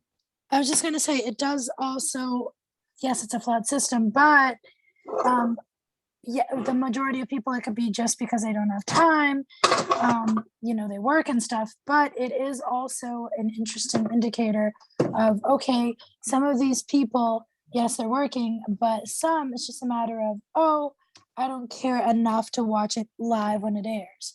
And so that's why they thought it would be an interesting system to see how interested people were, like how many people try their hardest to watch as soon as it airs, So it's not just, there's a reason for it. Basic cable TV relies on advertising as well, but it doesn't require as many viewers for a show to be considered successful, like with broadcast. Because cable TV has something called like a carrier charge, where whatever network is picking it up pays some kind of fee or I don't know what to call it, but so that cable TV show can keep going. So whatever's in that cable TV network, they're paying a fee to be there, so that if that TV show is not getting as many views, it's not as important as with broadcast TV, where you aren't paying some kind of package. Premium cable. Oh, and that's also why with cable TV, they didn't usually have as many episodes per season as broadcast would, because broadcast was just trying to get as many people to watch as possible, and they had more time slots to fill when they had a lot more episodes per season. Whereas cable, it was more about just getting people to buy some cable package of some sort. Premium cable like Stars, HBO, and Showtime, and also streaming services, so these are a lot more prevalent now. They rely less on viewer numbers and usually more on other analytics like engagement. How many people are posting about this on social media, and is it positive? And how many new subscribers come to watch the show? Because engagement's kind of like free advertising. Word of mouth online is spreading that this show is awesome. It's going to make more people go, really? I've never heard of that. Let me check it out. Oh, it's on HBO or it's on Netflix. Well, now I'm going to subscribe to one of those things so that I can watch it. And so they care about that stuff more. And they care about if their subscriber numbers increase when that show is released. HBO Max, or I guess it was HBO, I don't know, HBO Go, whatever it was called back in the day, or just actually HBO, the channel where you had to subscribe, pay an extra fee to get that premium channel. They saw a huge increase in their numbers every time it was, every time they were releasing a season. And so because of that, they believed in that show a lot more, and they kept upping the budget because they saw that so many more subscribers came every time there was a new season of Game of Thrones to watch. So they could tell. And then, of course, there was engagement all over the place. Everywhere was talking about it. And so even though that one stands out as both having a bunch of people watching it and has a bunch of engagement and new subscribers, the main things they were looking for was engagement and subscribers. Viewer count didn't matter as much to these companies. So depending on where your production is trying to end up, before you even make your thing, depending on where you're trying to end up, if you're trying to go to broadcast TV, cable television, if you're trying to get to a premium channel or a streaming service, it's going to determine how many viewers you're going to need and the kind of content you can get away with making. With broadcast and cable, they are a lot more concerned, like I said, with reaching as many people as possible. They want to reach as wide of an audience as they can. And so because of that, they aren't as willing to be what could be seen as offensive, like with sex, drugs, language. They're all often very limited, or that's why you hear those bleeps, when somebody curses in a show on cable or broadcast, because they don't want to be as offensive. They don't want to get people to drop out because they don't like that kind of content. They want to try to reach as broad of an audience base as possible. And so they limit sex, drugs, language, and other things that could be seen as offensive to a much higher degree than they would on premium cable and streaming services, which don't really care as much about viewer counts. They don't care about the wide audiences. What they care about, they do, but not as much. They don't care about reaching as broad of an audience as possible. They care about getting that smaller audience that likes that stuff, that likes seeing sex and violence on screen, to come and subscribe to their service. If anything, a lot of people that have cable, that's because they know that it's going to be riskier content. And back then you also had like the channel blocks. So if mom and dad wanted to watch HBO, they could have like a password that you put in to watch it so that the kid wouldn't, like a little kid wouldn't be able to. Yeah. And so that all goes towards like how television programs are seen and how they kind of differ from film. Now, some of those things, I would say streaming services and premium channels are kind of the closest thing to film. But once film comes out, it's done. So, unless you're trying to make a series of films in a row, then those things matter a bunch. But you would like it to have a lot of viewers. You would like it to be positive engagement, and you would like it to have people subscribe to watch your film or whatever. But after you get the deal, or whoever makes it, after they get the deal, it's done. That the film's done, and they can start trying to sell it to different territories and release it different places and do different things with it to make their money back and then make a profit. Whereas television shows are kind of continuous, and you have to really look into all this stuff as you go and make sure that you're not going too far off. That's why, like with these cartoons, these adult animated cartoons, they get a lot of stuff where they have to take back a joke, or there's a canceled episode or something like that because they were seen as too offensive. So they have people looking at it, making sure that it can be, I think those are mainly like TV 14 and younger. And so anything that's seen as being a little bit too risky, a little bit more adult than 14, like they tell them, hey, you got to rewrite this, or you got to take this out. Also because if those are in bigger, like non-private cable paid for channels, then kids can easily see it as opposed to, HBO or Showtime or whatever. So the likelihood of a young person seeing it is a lot larger, and the parents don't have as much of a control over it, so they don't like seeing that on network TV. Yeah. So that's that aspect of it. Some other stuff with it is sometimes the director of a pilot episode, when they're producing, when they're working on a television production, the director of the pilot episode, so the very first one of the entire series, so they will help to create the look and the feel of the series. Then they might stay on as a producer to make sure that the look and tone are maintained for the season or for the whole series.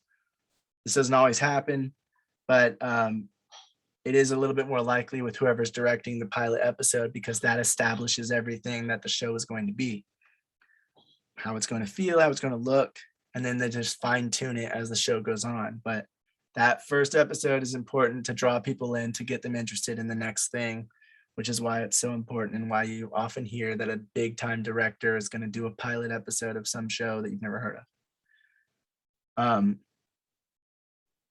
But then, so they help the showrunner. So it's not all under the showrunner's belt. Sometimes the director will help with that stuff, but only if they're the director of that very first episode and they're helping to kind of create that series. Writers' rooms for TV shows, they might have many people, or they may just be one or a few people. It just depends on the show and whether it's broadcast, cable, premium networks, or streaming services.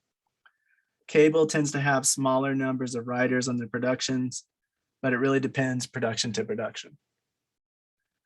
Also, occasionally with premium cable networks and streaming shows, one director may direct every episode of the show or season, but that is also rare.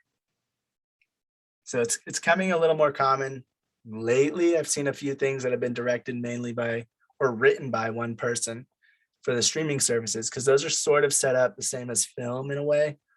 If they are, especially if they're a mini series where it's just 1 or 2 seasons or a few episodes, then it's probably made by the exact same person, and that's the same writer, the same director, often, because it's basically like a movie that's kind of spread out. But if it's a long-running TV series and there's a bunch of seasons and they don't know when it's going to end, then often the one director is not going to be able to direct everything, because they're not going to have the time to overview it all and to actually be there on set. Because one will be in, with TV shows, oftentimes they'll have one be in pre-production while one is in post-production. And sometimes they'll have 3 where one's in pre-production while one's in production while one's in post. And it'll be like a revolving cycle going through the production of these episodes. So one person can't work on all 3 at once. Just depends on how quickly they're trying to produce these things. All right, this information comes from centralcasting.com, and it's a letter E in the syllabus. A film production length is averagely around 3 months. That's not talking about pre-production or post. That's like actual principal photography.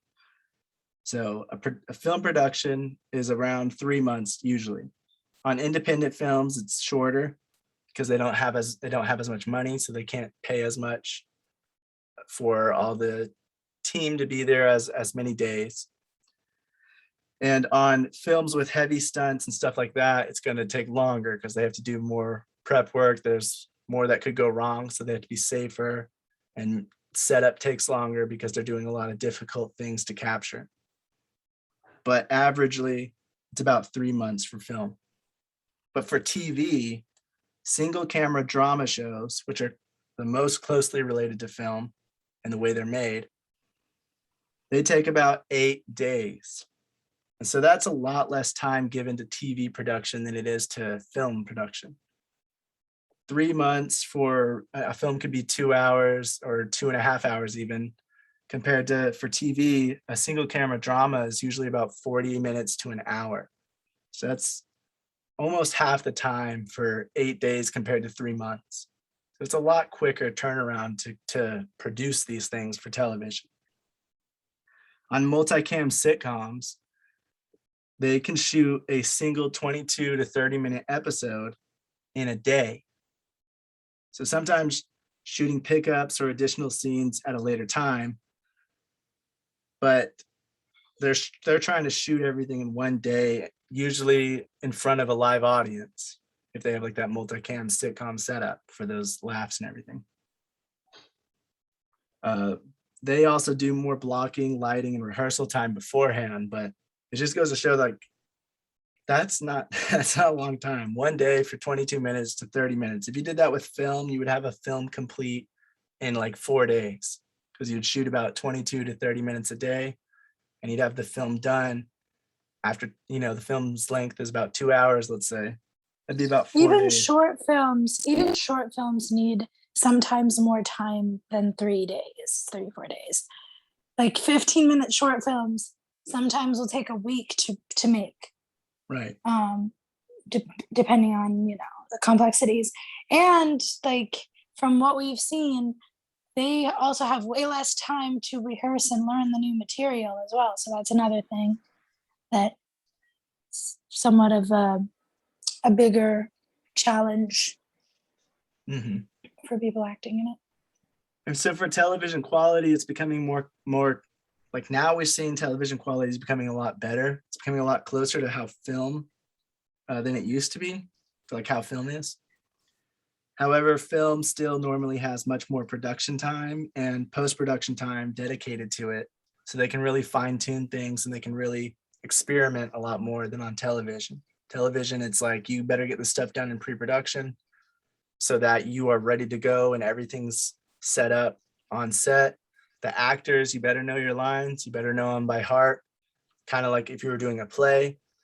Because we don't have much time to get this done, we can't do a lot of retakes because you keep messing up.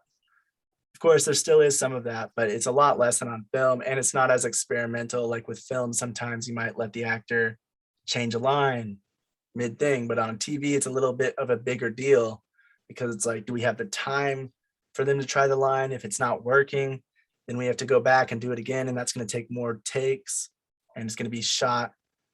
If you're doing a multicam setup, that would be shooting all 3 cameras at once. So that's a lot more footage that the editor has to look through. And so they tend to not do as much experimenting on TV as they do in film. Yeah, it doesn't mean it doesn't happen. It's just more of a rush, and it's more of like, do we have time for this? Are we able to? So it's a lot less common. Sometimes the showrunners will give the actors that freedom. Sometimes they can't afford to. Yeah. And TV also, typically, it's not going to do as many complex shots and camera moves as you'll see on a movie, because they just don't have as much time to set those things up. If you see a film, a lot of them will have these really wide opening shots and these camera moves that are going across the screen and doing a lot more stuff. Even if there's just 2 people sitting talking, there's usually a lot more camera movement and unique shots that are happening.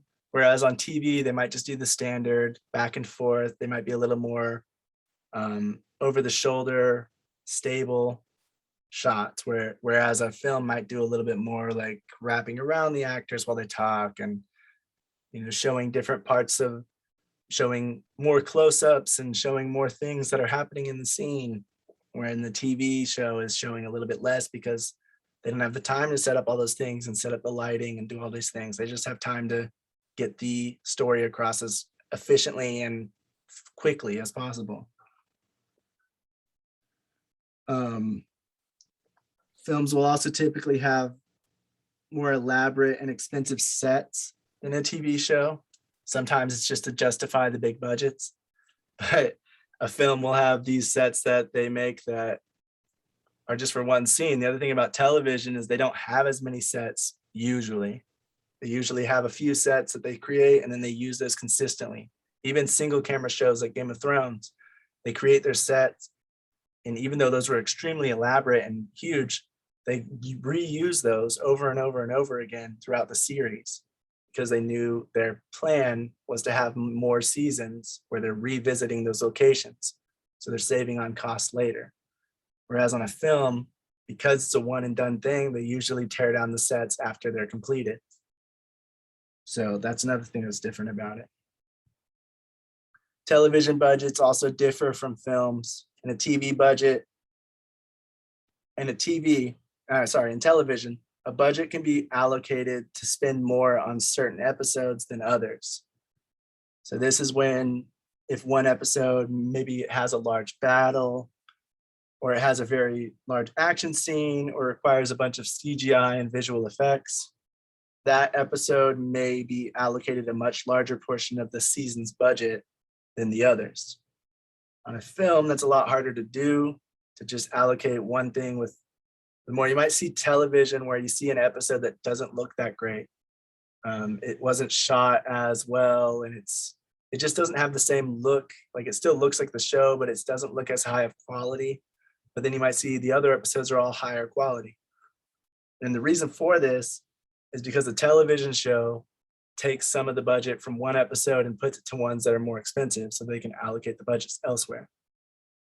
On a film, if this was done, you might see a scene that looks really crappy and then see the rest of the scenes that look good. It's done somewhat like that, but just television, it does it a lot more. The budget's a lot more about how much do we need for this episode out of the whole season's budget. Some shows you'll see they do what's called blowing the budget on one episode. If it's like a sitcom, they might do a musical episode or a fantasy episode that requires new sets, locations, props, costumes, or dance numbers, training, extra crew and cast to really set those musical numbers up.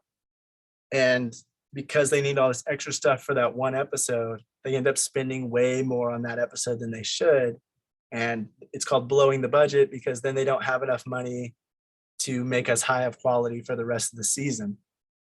So in television shows, they really have to try to, they want to try to allocate the budget in a way that's going to make everything look the same quality. They want to get it as high quality as possible and then try to maintain that throughout the series. But if they're trying to do a very complex episode, more of the money is going to have to go towards that episode, and that means less for the rest of the season.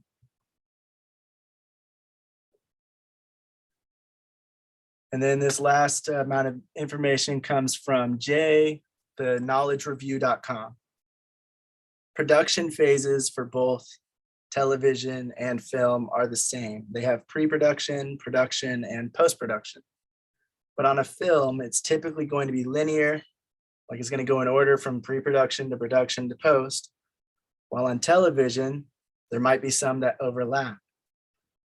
For example, I already said this kind of earlier, but for example, the post-production crew may be editing an episode while pre-production work is happening on a different one. And even production on another episode may be going all at once. So there's pre-production happening on maybe episode 5, while production's happening on episode 2 or 3, which is filming, while post-production is happening on episode 1. They're editing it.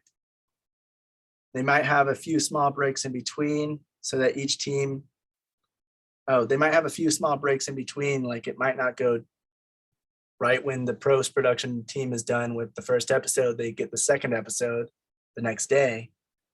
But they do tend to try to keep it where everyone's working consistently and constantly from episode to episode. And so that is why a director can't oversee every single episode usually, is because typically they're working in different phases on different episodes. The writing team might not even be done with one of the episodes in the season when they start recording and filming the first one and stuff like that. So it's kind of like a constant thing as they go. Where film, you're going to have the entire thing completed, the entire thing written, the final draft and everything before you can get any funding. Television, you might be able to greenlight it with a pilot episode and have a few scripts written for the season, and then start making the rest as you start working on the first episodes. So it's a bit different way of working it out.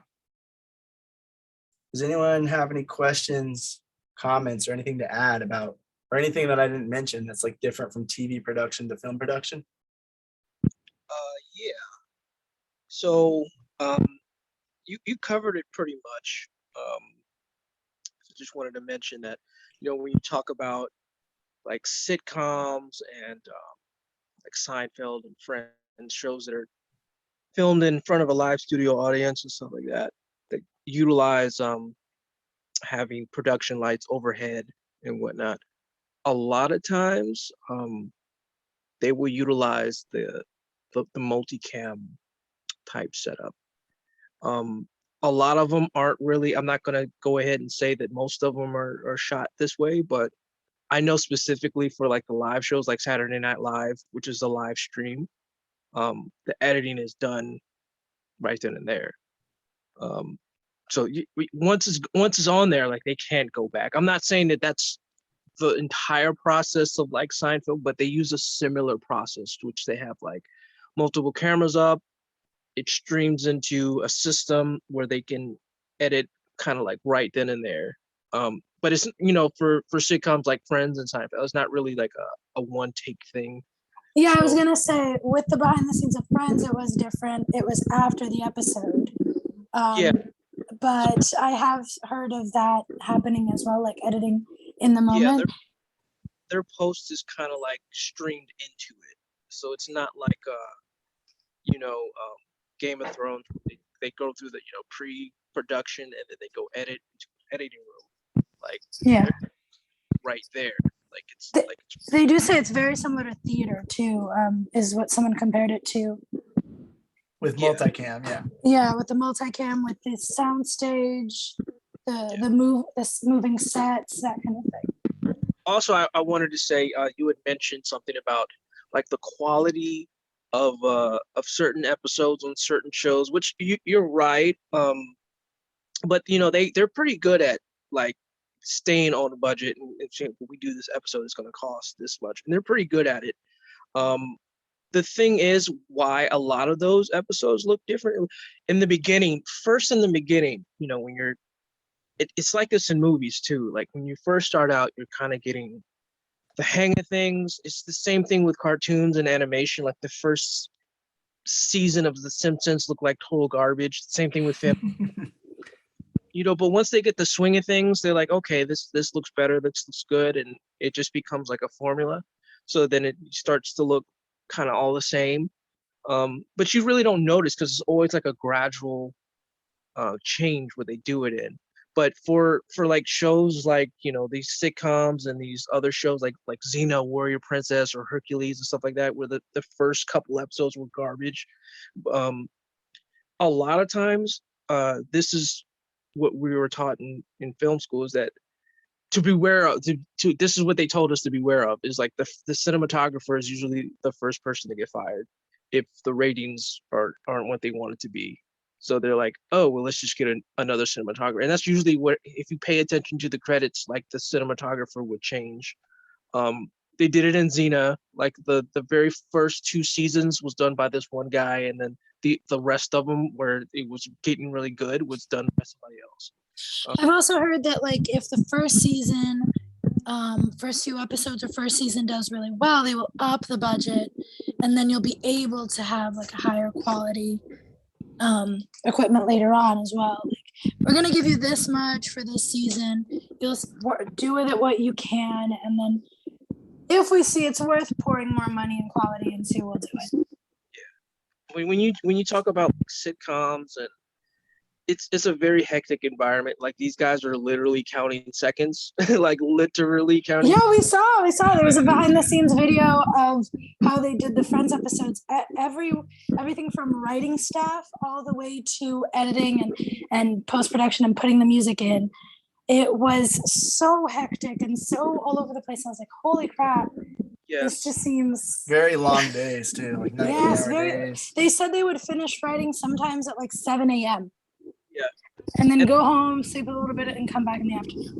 They're not sensitive about it either. Like they're very, snobbish about it. So like if you ever watch like a basketball game, or like the Super Bowl, if you ever watch that, and if they mess up, like they cut to a camera and they weren't supposed to cut to it, somebody's getting fired. Like, I guarantee it. Like, I also was like surprised I was very impressed by both the writers and the communication within the actors. If a line didn't work in the writing room, they would just explain it without anyone getting their feelings hurt. It was just like, hey, I don't think this line's working. They said it in a nice way, but like straight to the point. Same thing with the actor. They'd go up to him and be like, it's just not funny. And they'd be like, okay, we'll give a few minutes, we'll think about it, we'll come back. And they would give him like a suggestion and be like, you can work off this, or you say this line verbatim, and he would, and the actors would do it. But it was just very like in the moment, like they'd rush, okay, that did not land with the audience, pause, a cut, and then they go up, not funny, we're gonna do this again. Just cut the Band-Aid off, like, no, oh, you did a good job. Like, no. The actors were not like no one cared about their egos. It was just like, we have a time crunch. We gotta hurry up. We gotta get it. Yeah, because the other thing about multicam shows is they're like on those ones, like Friends or Seinfeld, I believe, have one too, the live studio audiences, where they're waiting to see, they're not trying to be there for 16 hours, Live studio shows, usually they say they try to get done within like 4 to 6 hours and wrap the episode. So they're on a very hectic schedule of like, we got to get this stuff done. And then, like I said, they're trying to get 22 to 30 minutes done in that time. So that's why they're filming 3 different cameras or 4 different cameras at once, try to pick up the angles as much as they can so that they have all the footage, and they just go with what they get. Like, they don't have as many retakes if possible. They try to keep everything very consistent and just try to film. Majority of the scenes are filmed on these same sets so that they can just replace the walls and set up a new location in the studio, and then film for another 5-10 minute scene. Yeah, when I was telling Coda that is crazy impressive to me, and also kind of scary, is you have to make it fit in 22 minutes, right? To the dot in some of these. So they had to cut scenes, and so basically they either had to cut scenes that they thought were really good and still make it feel like it matched continuity, like no line was cut, like it didn't just fly from one scene to the other. Like, what? That felt unfinished. And they had to add a scene, let a scene go longer, even though they thought, oh, it's not as funny, or oh, it feels like it's going on for too long. Like, they had to get that time. And it was just crazy because I was like, that must be so hard. It must be so hard with the time constraint. We have to get it at this time exactly. And knowing what to cut, knowing how to cut, and making it fit in that time frame. Just thought it's pretty impressive. Yeah, and that actually brings up another good point about the differences between film and television. Now, in film, you might get a studio saying we need to get it underneath this time limit. Zack Snyder loves to shoot for 4-hour films, but they're going, okay, that's 4 too or long. 6. That's a bit too long for most audiences. So let's bring it down to 2.5 hours. And so he cuts out a bunch of stuff that he wanted to have in. But they're not as like, you have to make sure that it's 2 hours, 30 minutes exactly. Whereas if you're trying to do television for broadcast and cable, they have those time slots. So you have to actually get it to the second of what they need. You have to get it, if they need 22 minutes and 53 seconds of a show, you can't do 22 minutes and 54 seconds. You have to get that second out of there from somewhere. Especially because they already know the ads that they're going to add in and the exact time that they have for the ads too. So it can't get in the middle of ad space at all, because that's their bread and butter. That's how the industry makes, the studio makes its money. Right. So if you are trying to make a show for broadcast or cable, you do have to meet those time constraints exactly. So like Priscilla was saying, if you have too much stuff, even if you're 5 seconds over, you have to figure out where to take out those 5 seconds from, even if it's in the middle of an actor's performance. As if they're taking a brief pause, you might go, okay, well, let's take a second from there. And they take a pause, let's take a second from there. And trying to find a way to cut it down to the exact moment you need it. And if you don't have enough, you have to go and shoot some kind of scene, shove it in there to get it to be as long as you need it to be. that 22 minutes and 53 seconds if that's what's needed. I mean, I'm Whereas- sure that some studios would say like, oh, we want it under this time slot, because it's the only way I can fathom in my mind small scenes like the Saruman one in Lord of the Rings being cut, because that one was incredibly important. So I'm sure that some studios will give you like, hey, this is how much we want so that we don't compete, so that we have as many showings, for example, as possible. Like I know Disney did something similar where they were like, hey, we want it under this time crunch so that we can have this many viewings, this many showings in the theater. Something like that. Right. And But I I don't was know if saying, like, I that's think, I don't think it's as specific. I'm not, Yeah. I know, maybe I'm wrong, but I don't think it's as specific. I think it's like, get it under 2.5 hours. Yeah. But if you get it to 2 hours, 2 hours and 28 minutes, okay, that's fine, compared to a TV show where it's like, get it to 2.5 hours. And now you have to get it to exactly 2.5 hours. You can't go any under and you can't go any over. Otherwise it doesn't fit their time slot. And so it's just a bit harder on the television side to get it Definitely. exactly right, because then you have to leave in something. Some scene's going to be 2 minutes, but then you have to cut it to make sure that it fits.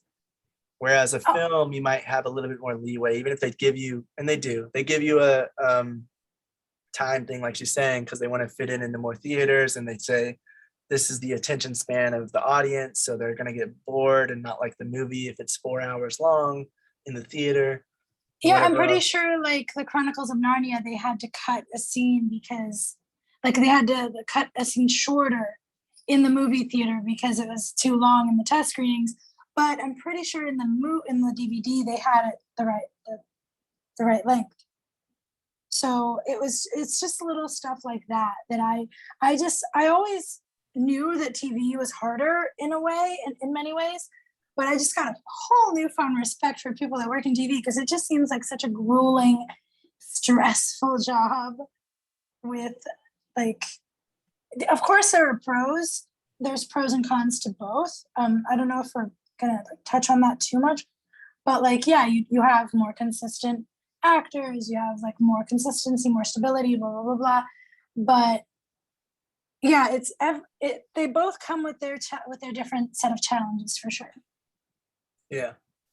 And the other thing about television though is now we have streaming services and stuff like that. And if you look at the episodes, you'll see that a lot of them don't line up to be the same time length. They're actually, some of them are a few minutes longer or a few minutes shorter. And so if you're working on television show to go to a streaming service, then you don't have to have that time constraint as much. You'll probably have to have some kind, like they want it to be underneath 30 minutes, but you don't have to have it be an exact second long length like you might need you definitely need in cable and broadcast. I think with So- streaming, the constraint is probably like how many episodes we're going to give you, because I have seen a lot of creators complain that, oh, they only allowed for this many episodes this season or this many episodes because of budget, because there's so many other shows that streaming service has, that they were like, oh, we're only going to be able to give you 7 episodes this season. We're only going to be able to give you 6. So I feel like that's probably where the constraint is right now. It's how many episodes you are allowed to have and what you can do with that amount of episodes. Mhm. In my opinion and what I've seen. It's not like I'm completely sure, but I've heard that a few times. Right. And then let me see. Another thing I wanted to mention was that television compared to film production, as far as for the crew and for the cast go, like television, you might have more of a job security for that season, but you never know if you're going to get picked up for another season. So you're not really sure if when next season comes around, you're going to be working on it. Yeah, but it's a whole year as opposed to 3 months, 3 to 4 months. Whereas on a film, you'll have like 3 to 4 months to work on it if you're just doing on the principal photography side, unless you're in one of the higher roles where you're overlooking the entire film, like a producer or director. you will be there for about 3 months and then you'll go on to work on another project. But with television, they have an off season where you filmed everything and now it's being edited and now it's going to be aired at a later date. And so now you don't have a job in that television show right now because they're not sure if they're going to get picked up for another season yet. And so But they that can be usually a find other pro. jobs, like they usually find other side gigs and jobs to do before hearing whether they can come back. And typically I've heard that the television production will try to see if the same crew, as long as they were good, see if the same crew wants to come back for the next season once they do get greenlit. But until they know that, the crew have to kind of find some other jobs to do if they want to keep getting some income in between. Some people prefer the film one because they have more time in between and they're like, okay, they pay a little bit more upfront, or depending on the film, a lot more, and you get a bit more money and you get more time off.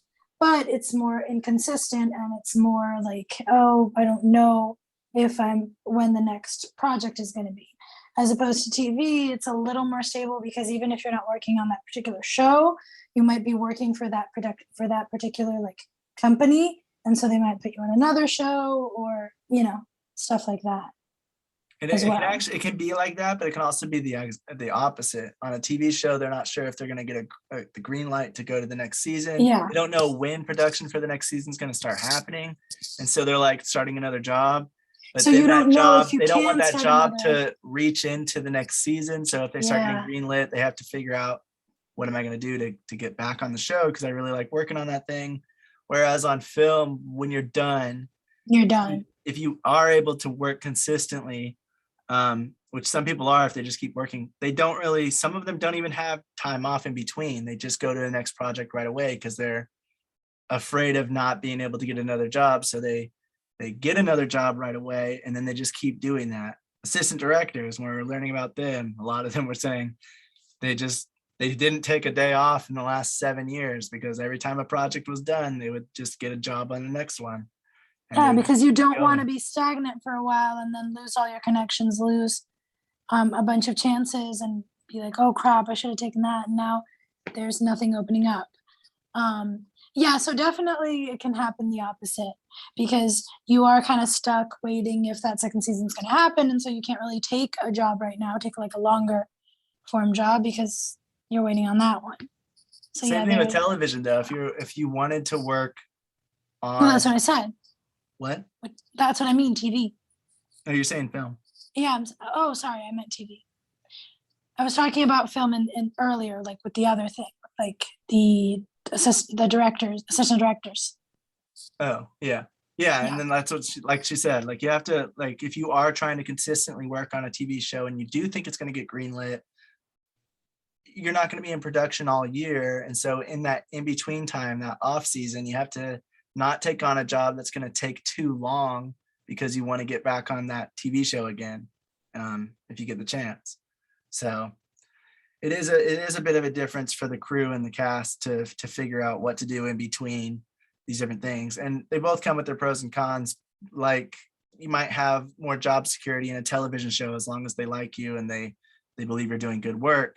You just won't know if it's going to be greenlit again. But if it is, you might be the first one that they call to come back. Whereas on film, right when you're done with one, you have to find a way to get on another one. And some people it's easier than others, but it all depends.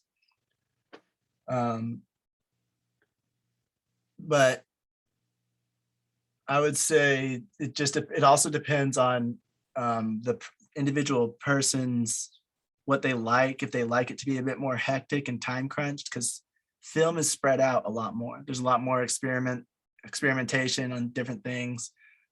We were hearing from a animator who worked on both film and TV, and they were saying that, on TV, it's kind of like with everything we were talking about with film, where it's all kind of pre-planned and you don't really experiment and make differences. You just go with what was already pre-planned, what's in the shot list and what's in the storyboard for animation storyboard. So you draw it kind of like that, almost exactly. You don't say, hey, what about this? Because you don't have as much time to do that. Whereas on film, they let the animators kind of give in some ideas and input and draw some things that might not go exactly with what they wanted, but might look cool or interesting or be a different idea. So there's a bit more of that kind of thing going on, and they have a bit more time to really delve deeply into one specific scene. He said you might be working for a few weeks on one scene or one moment in a film, where in a TV show, you are just kind of churning it out and trying to get that episode done as quickly as possible, because they're going to send it out to off-source it to animation studios in other countries for cheaper work.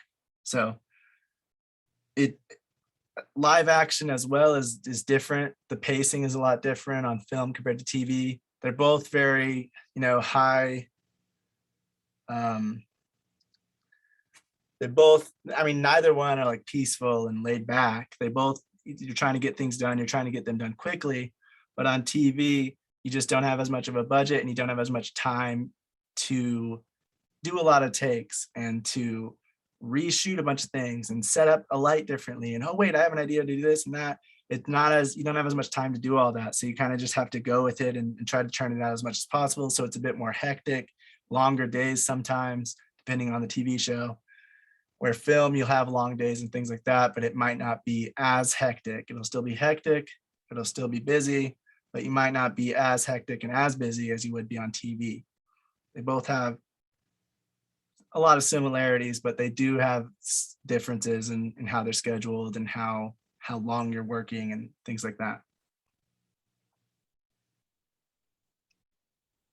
Does anyone have anything to add or any questions or anything about that?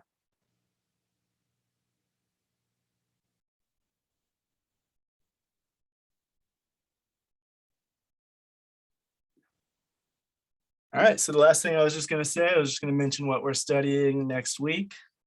Next Monday, we are going to talk about the costume designer, what their role is, what they do. They design costumes, obviously, but like what that entails.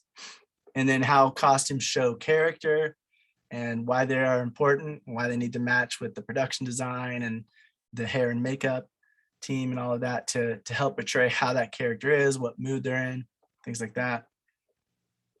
Distribution deals, scams, and red flags. So things to look out for if you are getting a distribution deal that sounds too good to be true. Why is that? What's some stuff to look out for, and make sure that you're not going to sign a deal that is not in your favor and that is maybe going to cost you a lot more in the long run. So we'll talk about a lot of that stuff. Shooting schedule for TV shows, how the shooting schedule works compared to like a film. And like we already talked about that somewhat now, so we might just dive a little bit deeper into it if there's any new information there. Style manual and TV production Bible, lookbook, and mood board. So those are all different things that a TV show will have, or a film, for the production design to do, to make sure everybody is on the same page for what this TV show is, what it's trying to accomplish, or the film, what mood and tone we're trying to set for this film, and everybody's maintaining a consistent look and feel and tone. All right, that was everything, guys. Thank you all for coming. Hope to see you guys Monday. And I hope you all have a good weekend. Have a good weekend, guys. See you. Oh, sorry. Have a good weekend. Good night, everybody. See you guys on Monday.